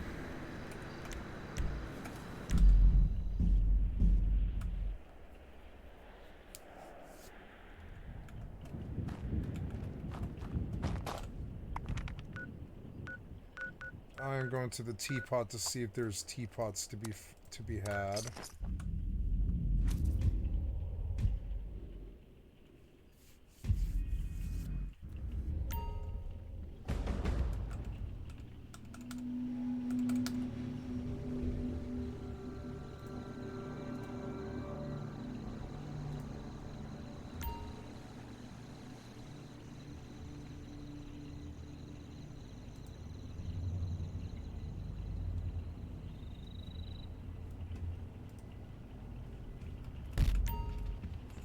$800 RP for compound interest. What kind of guy steals diamonds anyway? Skinny's out there living like some fucking aristocratic villain.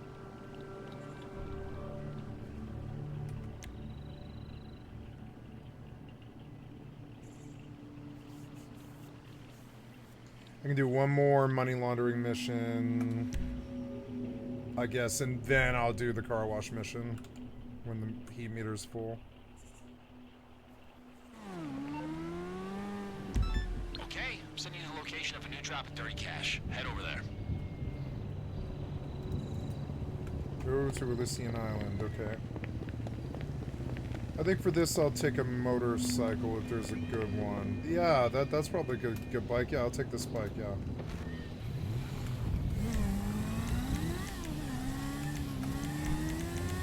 Oh.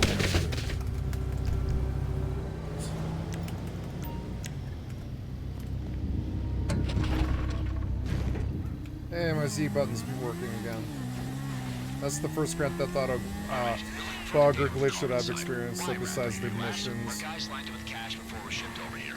Thing is, last night I got a tip off that a rival outfit was planning to get to it first. I'll send you a pic of the container. Maybe you'll find it before they do.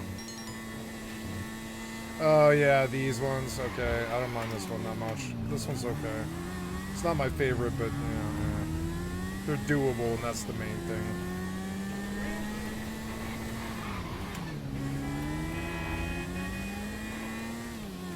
Now, it's because I think I got the glitch again because yeah, it's like because when I tried to change, like while I was in conversation, when I tried to change, now I'm stuck in this view and I can't get out of it, which is that's not what I wanted to do.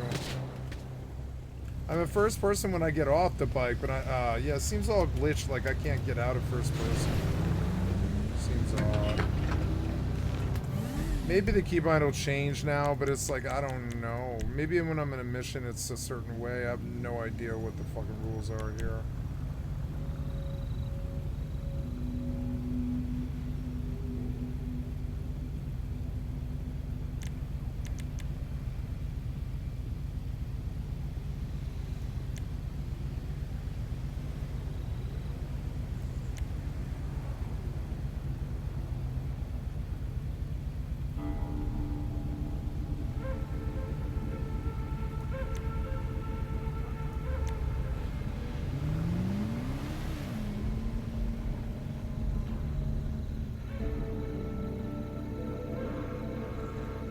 You can duck in the car, I didn't know that.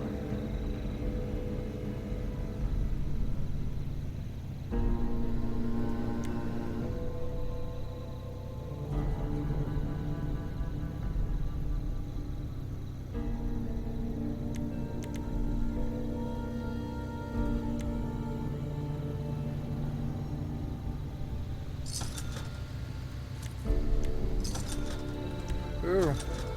Yay. An axe to grind is buying a lot of my plans. Yay, buy a lot of my plans.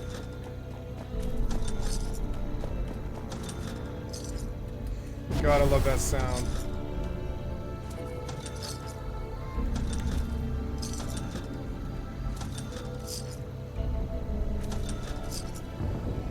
Cycle camera.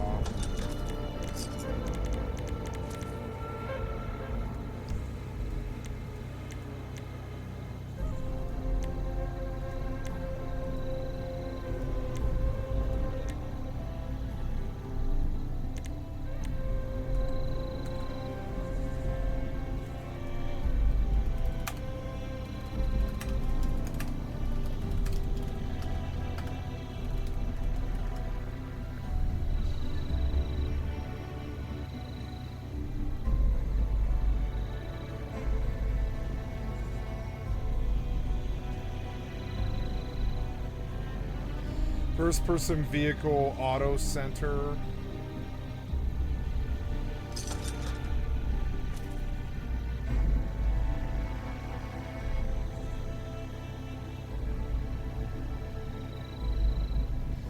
I have conflicting key bindings. Interaction menu.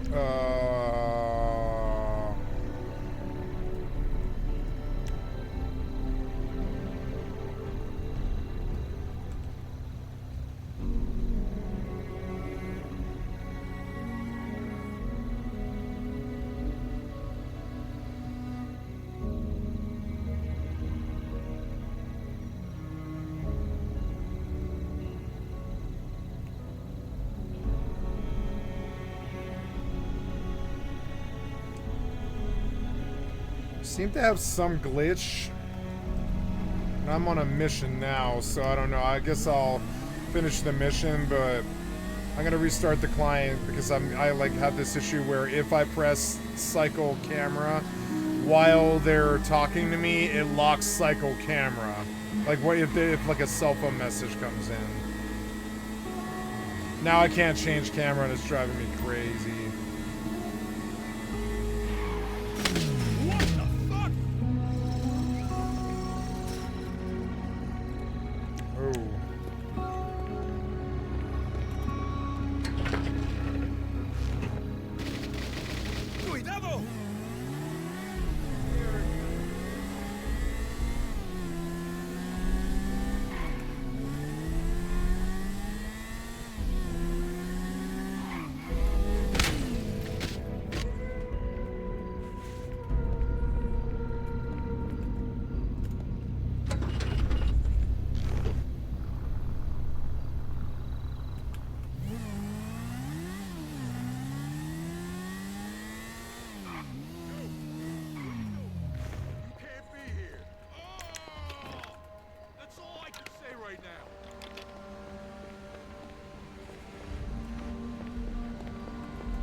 Don't call Manny.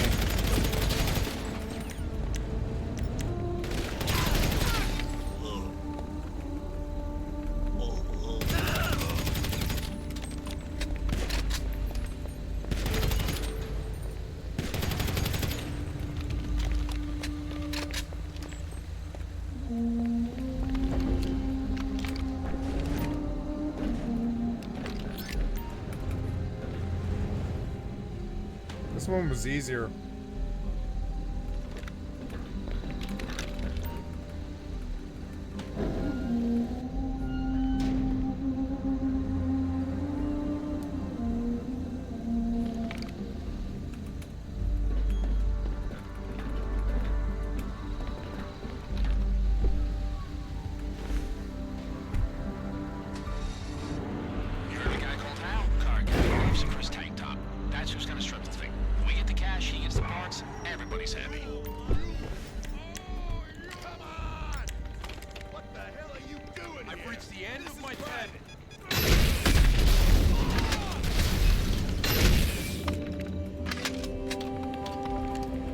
I got them all of them. Even the guards. There's some guys running up from behind, but who cares?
Sweet.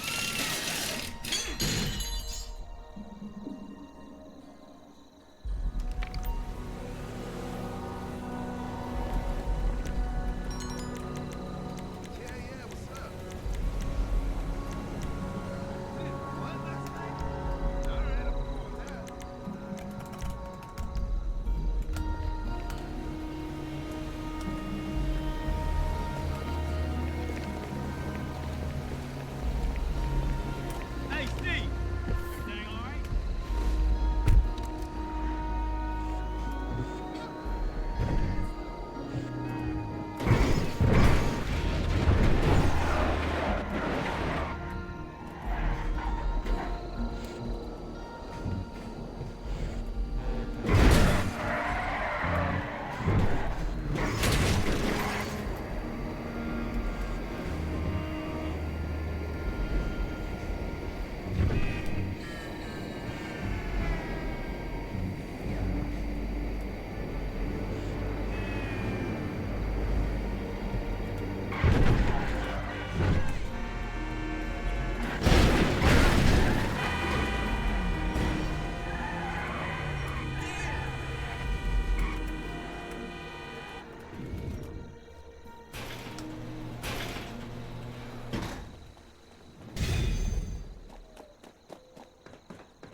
I like this program so much more than Logitech.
No teapots, unfortunately. Maybe I should re-roll that one.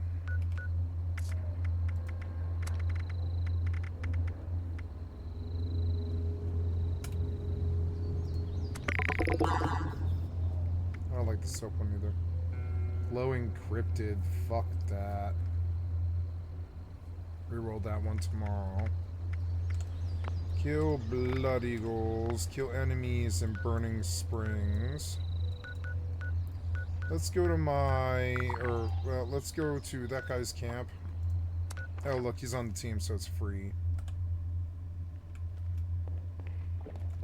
Nice, okay, so now we come back and, oh yeah, he's here, but,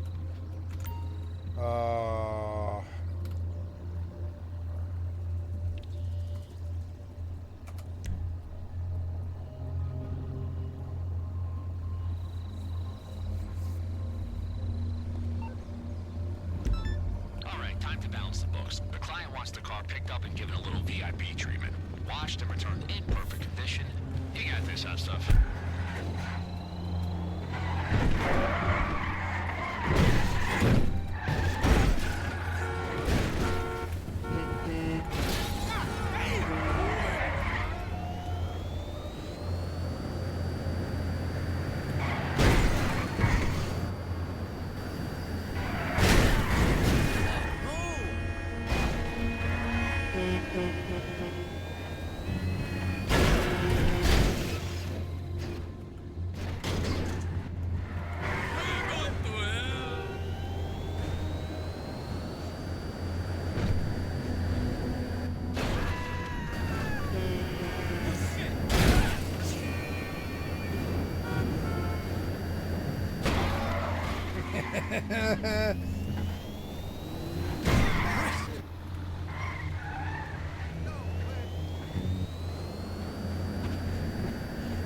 The owner says the car keys are in a lockbox in the back. Just gotta grab them.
Oh no, what's that? Why?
Bobblehead.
Shorty Styles with 1,347 levels. Where are you guys getting all of that? Some of these people are starting to main Fallout. It isn't even 15% going.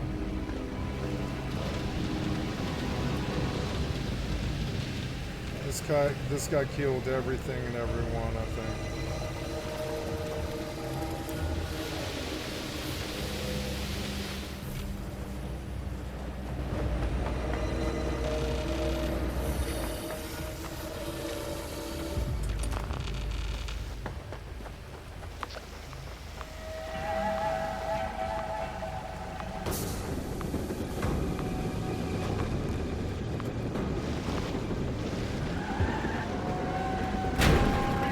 Damn it.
If anybody asked...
Oh, I just missed it. I was gonna jump to it.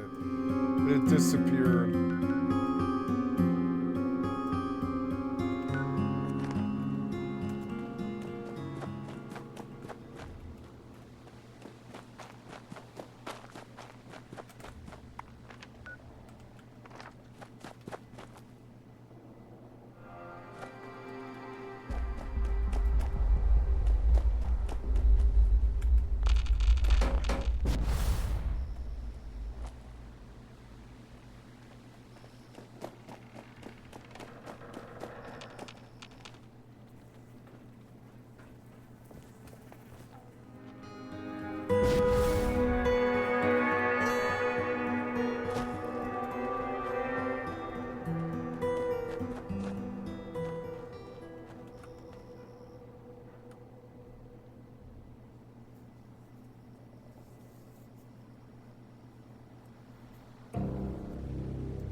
Star Citizen has crossed $1 billion in crowdfunding, and we still have no full release video game to show for it. Welcome to Inside Games Daily, the only gaming news show brave enough to take another swipe at Star Citizen on a slow news day. Everyone's saving all their big announcements for the Game Awards, so here we are. But I want to just say something right away. We tease because we love, at least I do. I don't know. Star Citizen has occupied a very unique and special place in my heart, which also makes it frustrating that it's been a decade plus and we still don't have a full game to show for it. But are we getting close? Are we finally through the looking glass? No. CIG CEO Chris Roberts confirmed crossing the $1 billion crowdfunding milestone to French news outlet La Presse back in late August. Yeah, we're relying on machine translation for the comments and the quotes and stuff looking at this article. But I like that the machine translation very appropriately says that Roberts, quote, harvested just over 1 billion US from his, for his game from players. Harvest is the perfect word. Yeah. Because they are milking that audience that likes Star Citizen. Meanwhile, the public fundraising tracker on Star Citizen's website says the game has only raised a measly 922 million, Lawrence. That's not billion. Yeah, it's not. Yeah, and I was kind of curious about that because I was watching that thermometer waiting for it to hit the billion mark. I don't know why those figures don't match. Your guess is as good as ours. It is possible that the 1 billion figure includes other investments and funding sources that's not strictly crowdfunding. But either way, the game now officially has $1 billion budget. Yeah, that's huge. With pre-production starting in 2010. I didn't realize it was 2010. Star Citizen is now 15 years deep with $1 billion in funding. So, where's that game at, Lawrence? Where is it? Yes. Signs of Life. Hey, they did a whole update. There's a new system we haven't even checked out yet. Oh. But yeah, if you go up a bit, it's not so great. The main simulation game, which is, Star Citizen, that is still in early access and has no real release date still. Yep. The press report states that Star Citizen 1.0 is now expected in 2027 or 2028. Whenever they start throwing years into the future and then they say or, it's nowhere near. We're not even anywhere close. Supposedly this is more information than we already had. Again, this is just them being like, I don't know, 2028? I don't know. Yeah, if you're throwing out a window that includes something that's 3 years away, it's so speculative it may as well not exist. But they're saying it now. For a while they were saying dates that were not feasible at all, and then they had a window of just being like, you know what, we're not even going to say dates anymore. Screw it. So they're back to saying years, Bruce. We're back. We're so back. Star Citizen single-player campaign game Squadron 42 is another thing that they keep saying is coming out soon. They say it's slightly closer. They are targeting 2026, but then they could be in the shadow of Grand Theft Auto 6, so that could be rough. Yeah, they explicitly mentioned that. Of course, they're looking are any to dodge video it, game companies just like gonna everyone do else well is. in the year of Grand if Theft Grand Auto Theft Auto 6? 6 though lands in the back half of the year and they haven't launched yet, then they'll probably just wait till 2027. But I guess we'll see what happens, because guess what? Every other big budget game is also going to try to avoid Grand Theft Auto 6, which means you're probably going to have like two halves of the year. One half is GTA 6 and the other half is everything else. So yeah, you're dodging GTA 6, but you're also colliding with everything else that's dodging GTA 6. Yeah, Chris Roberts actually compared the two games, Star Citizen and GTA 6, in the interview, guessing that Squadron 42 probably had the highest game budget ever, second only to GTA 6. Yeah, I guess the consensus on the internet is that GTA 6's budget is somewhere between $1 billion and $2 billion.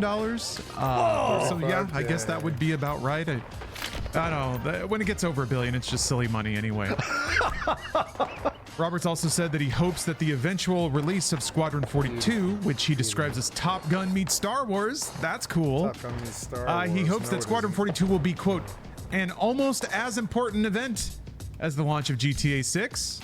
For some, it may be. I mean, it would definitely be, it would be a hallmark moment for me, up there with like Beyond Good and Evil 2 or Half-Life 3. Like, I mean, Half-Life 3 we don't even really know exists, but those long games, man, they eventually come out sometimes. We just got Metroid Prime 4, so dreams are real. Also, Lawrence, they didn't show Squadron 42 at CitizenCon Direct. They don't have a game. CitizenCon is like the Star Citizen convention that they have every year. And if they don't show Squadron, that's bad their own that they didn't thing, show it, because it's supposed to come out next year. Well, maybe they're so busy working on it, it just wasn't in a place to show yet.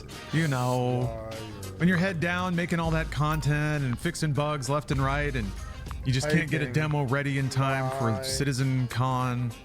I don't know. I'm talking out my ass here. I'm just trying. I'm speaking like somebody that's invested tens of thousands of dollars into this game. Well, thankfully you haven't.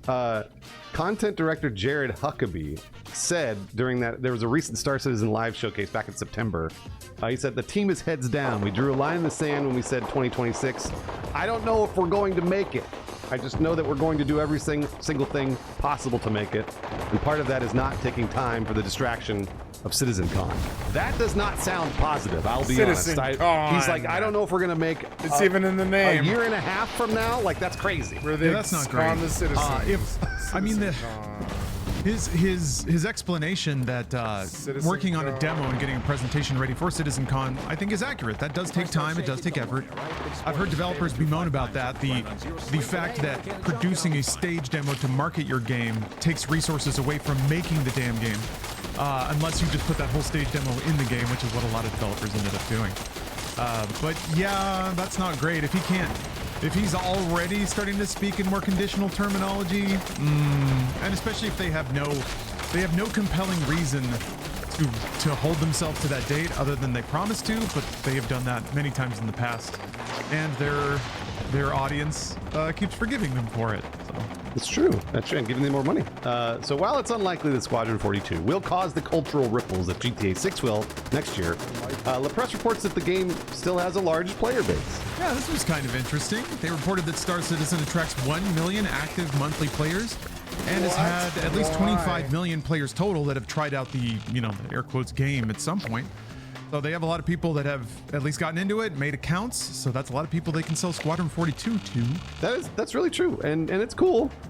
Grand Theft Auto 5 has sold 220 million units. It's the second best-selling game of all time behind Minecraft.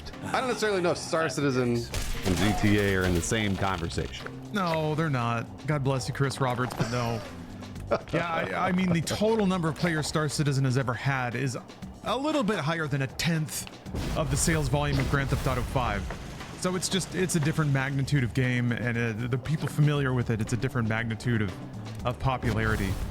And Lawrence said this at the top of the episode, but both Lawrence and I have been playing Star Citizen for years. We both really love this video game. One thing I will say very positively about Star Citizen is the game is like $45. You can go and look. If you want to just buy into Star Citizen at the very base price, don't worry about buying $1,000 ships. It's $45. I don't I was looking around on the website. It's really hard to find.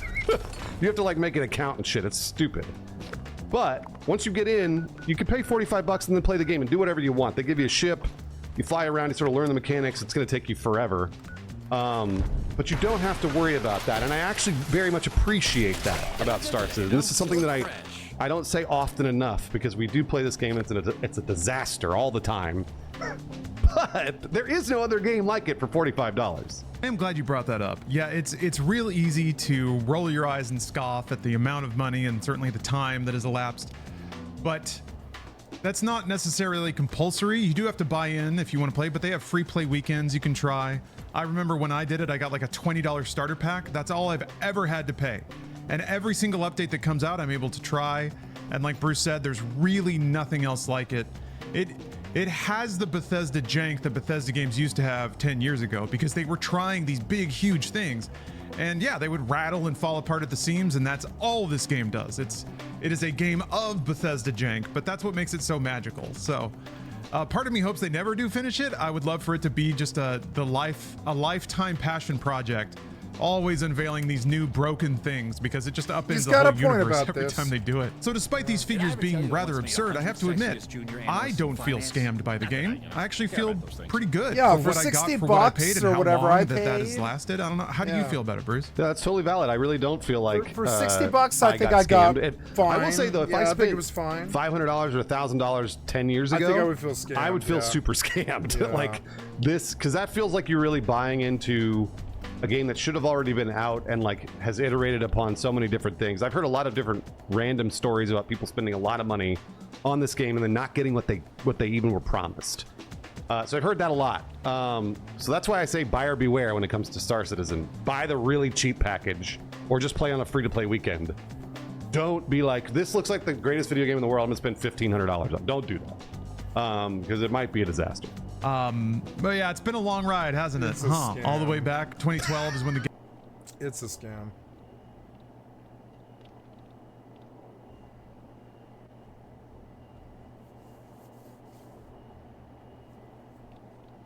You ever tried the car shampoo in the shower? Yeah, me neither. My hair, the shine, all natural. I open gaming and I get the same videos over and over and over again. I wish you would give me something else.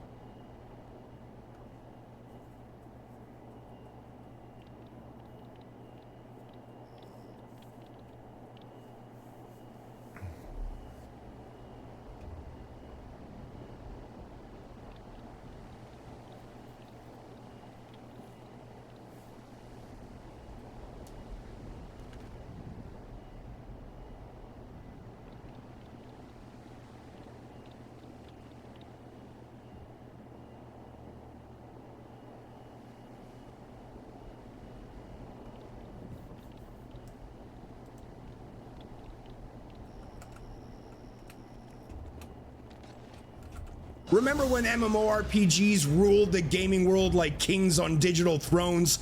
There was a time when His name is Jack Offy. I like this place. I think it's the cleaning fumes. I don't think I'd want to watch Jack Offy. You do seem kind of Jack Offy a little bit. Oh my god, I can't believe you named yourself Jack Coffee.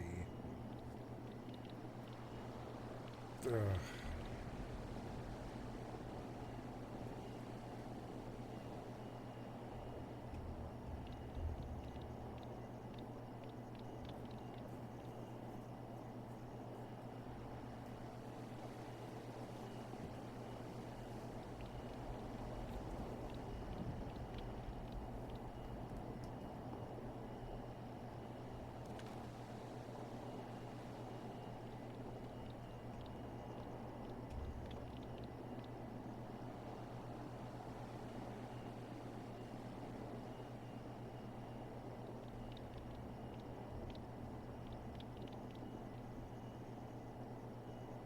If I start shaking, don't worry, all right? Been supporting Mr. Favor through 5 times. Not I'm running on 0 sleep, but hey, another can of junk and I'll be fine.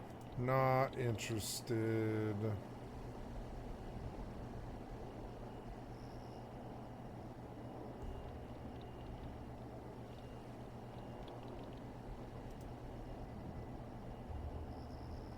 There are a ton of big name open world RPGs everyone's heard of, but what about the ones that kind of flew under the radar? Today, I'm going to show you some of the most underrated open world RPGs that deserve way more love. These are games that give you awesome worlds, cool stories, and a bunch of freedom, and hardly anybody talks about them. If you're looking for something new and different, this list is for you. Kingdoms of Amalur: Re-Reckoning. This game has no business being as slept on as it is.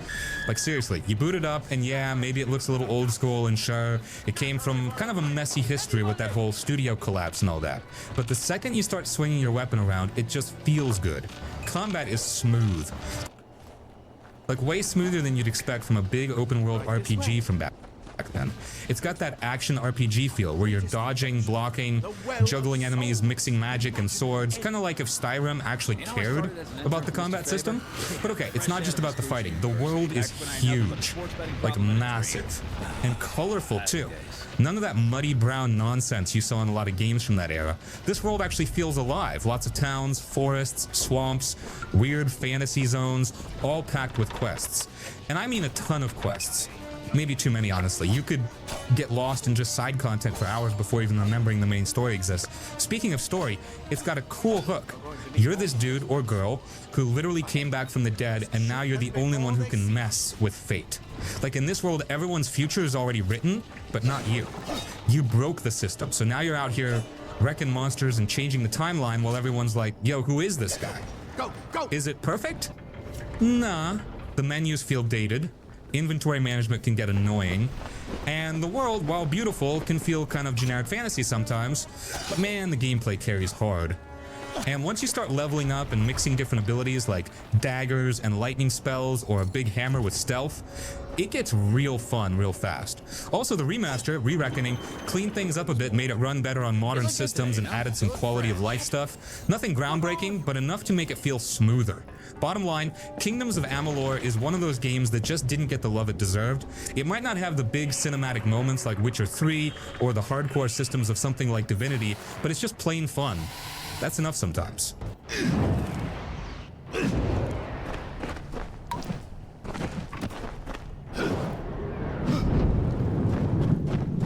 Not more spiders! Burn them! Burn them!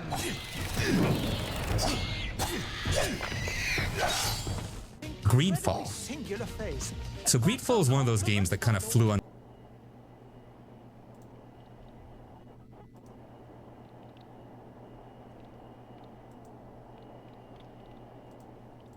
at first glance. Two Worlds 2. Now this one's a weird case. Not in a bad way, but in that rough gem buried under a pile of janky stuff kind of way. A lot of people never gave it a real shot, maybe because the first Two Worlds was kind of messy and had that old meme reputation. But if you skip the sequel because of that, you actually missed out on something surprisingly cool. So first off, Two Worlds 2 is an open-world fantasy RPG, kind of like if Oblivion, Gothic, and Risen all got shoved into one game. It's got that same old-school European RPG vibe. Clunky menus, stiff animations, but also weird charm and super deep systems hiding underneath. You play as this nameless dude. Yeah, he doesn't even get a real name, trying to save his sister from this evil dude named Gandahar, who's using her for magic stuff. The story itself is nothing crazy, but it's enough to keep you going. It's not about flashy cutscenes or giant twists. It's more about exploring this big world and just messing around with all the stuff it throws at you. And the world is actually big, like really big. There's deserts, swamps, forests, snowy mountains, all open to explore, and packed with side quests, dungeons, weird characters, and sometimes just strange stuff happening for no reason. It feels like a world that exists even when you're not there. Yeah, some parts feel kind of empty, but when you stumble on something cool, it feels more earned. Now, the real meat of the game is in its systems. The crafting is nuts. Like, you can break weapons and armor down into parts and use those to build better gear. It's super flexible, almost overwhelming at first. Then there's the magic system. And I'm not joking, it might be one of the best spell systems in any RPG. You literally build spells by combining effect cards. Want a fireball that splits into 3 and stuns enemies? You can do that. Want a spell that summons a ghost, then explodes, then heals you? You can do that too. It's like a mini programming language for wizards. And it's honestly kind of awesome once you get the hang of it. Combat's a bit stiff, no lie. You swing swords, shoot arrows, or blast magic, and it works fine, but it's not the most polished part. What saves it is the build variety. You can spec into whatever style you want and actually make it work. Plus, there's a whole alchemy system too, where you mix your own potions from ingredients, and those can give you big boosts or even permanent stat upgrades. It also has mounts, boats, stealth, traps. It tries to do a little bit of everything, and while not all of it works perfectly, it still feels like a game that gives you freedom. You're not constantly being handheld. You can take on quests out of order, go into areas too early and get wrecked, or just wander off and find hidden loot or NPCs with full quest lines. Okay, it's 10:30. I believe I'll cook my dinner. I will be right back. And look, the dialogue and voice acting, yeah, it's rough. Like weirdly delivered lines and cheesy jokes that don't always land, but that kind of becomes part of the charm. It's like watching a B movie that knows it's not perfect but still tries hard. If you lean into it instead of expecting some Hollywood quality stuff, you'll probably laugh and enjoy the ride. Elex is one of those games where you kind of have to push through the weirdness early on, but once it clicks, man, it's actually pretty cool. It's made by Piranha Bytes, the same devs behind Gothic and Risen, so if you played those, you already know what kind of game this is. It's rough around the edges, kind of clunky, but full of heart and big ideas. The setting is probably the most unique part. It's this post-apocalyptic sci-fi fantasy mix. Like you got medieval swords and castles on one side, and laser guns and jetpacks on the other. All in the same world. That sounds like a mess, but somehow they pull it off. There's this crazy energy source called LX, and people are fighting over it. Some want to use it for tech, others for magic. Some even just consume it like drugs. It's a wild mix, and it actually makes the world feel alive in a strange way. You play as this dude named Jax. He used to be part of this cold, no-emotion faction called the Albs, but something goes wrong and he ends up losing his powers and getting betrayed. So now you're just kind of tossed out into this big, dangerous world with nothing. From the start, you're weak, everyone's stronger than you, and nobody likes you. It's harsh, but that's what makes exploring and leveling up feel so satisfying. You earn your place here. The world is huge, totally open, and doesn't care what level you are. You can go wherever you want, but if you walk into the wrong spot too early, you're toast. It's got that old school feel where exploring is risky and you have to pick your fights carefully. But that jetpack they give you early on, total game changer. You can fly over cliffs, dodge enemies, reach hidden areas. It makes just moving around the world way more fun. Combat? Okay, not gonna sugarcoat it, it's stiff at first. Takes a bit to get used to. You gotta manage stamina, time your dodges, and pick your targets carefully. But once you level up and get better gear, it becomes a lot more enjoyable, especially if you mix it up with guns, magic, or tech powers. You're not locked into one style either. Want to be a sword-swinging monk who also throws fireballs? That works. Want to be a stealth sniper with poison arrows? That works too. And then you got factions. 3 of them. The Berserkers, nature magic types, the Clerics, tech and religion, and the Outlaws, scrappy survivalist punks. They all have different styles, weapons, and philosophies, and choosing one actually changes how people treat you and what missions you get. It's a meaningful choice, not just a skin swap. The game also doesn't hold your hand much. Quests don't always tell you exactly where to go, and sometimes dialogue choices actually lock you out of stuff. NPCs lie, betray you, or just act shady. It feels like a real world where things don't always work out cleanly. And I kind of respect that. It's a game that trusts you to figure things out, even if it means failing sometimes. Now, yeah, the graphics are a little dated, voice acting's hit or miss, and there's some bugs here and there. But that's kind of expected from this dev team. What matters is the ambition. Elex tries to do more than most games in its budget range. And while not all of it lands, a lot of it actually works if you're patient. So if you like RPGs that give you freedom, challenge, and a setting that doesn't feel like anything else, this is a hidden gem. You just gotta push past that janky start and let it grow on you. It's not for everyone, but for the folks who love deep, weird, open-ended RPGs, this one hits different. Now, Dragon's Dogma Dark Arisen, this one's just built different. Like, it came out back in 2012, but it still feels ahead of its time in so many ways. If you've never played it, this ain't your typical open world RPG. It's got its own flavor, its own rules, and honestly, it doesn't care what you're used to. That's part of what makes it so cool. You play as this regular dude in a fishing village, and out of nowhere, a dragon shows up, wrecks everything, and definitely slept on. It's janky, sure, like classic Euro jank levels of clunky, but if you're the kind of person who loves digging into raw, gritty RPGs where you're not handheld every 5 seconds, Risen kind of hits different. So here's the setup. You wash up on an island after a shipwreck. No gear, no clue what's going on, and boom, there's a volcano in the middle of the island spitting out monsters and is straight up one of the most unique RPGs out there. Not because it's flashy or some big budget thing, but because it commits to the survival meets fantasy vibe that most games barely scratch. It doesn't hold your hand at all. And honestly, that's kind of the whole point. So first off, you're not some feels more like a real adventure than most big budget games. Gothic 3 is a weird one, man. It's ambitious as hell, but also kind of a mess.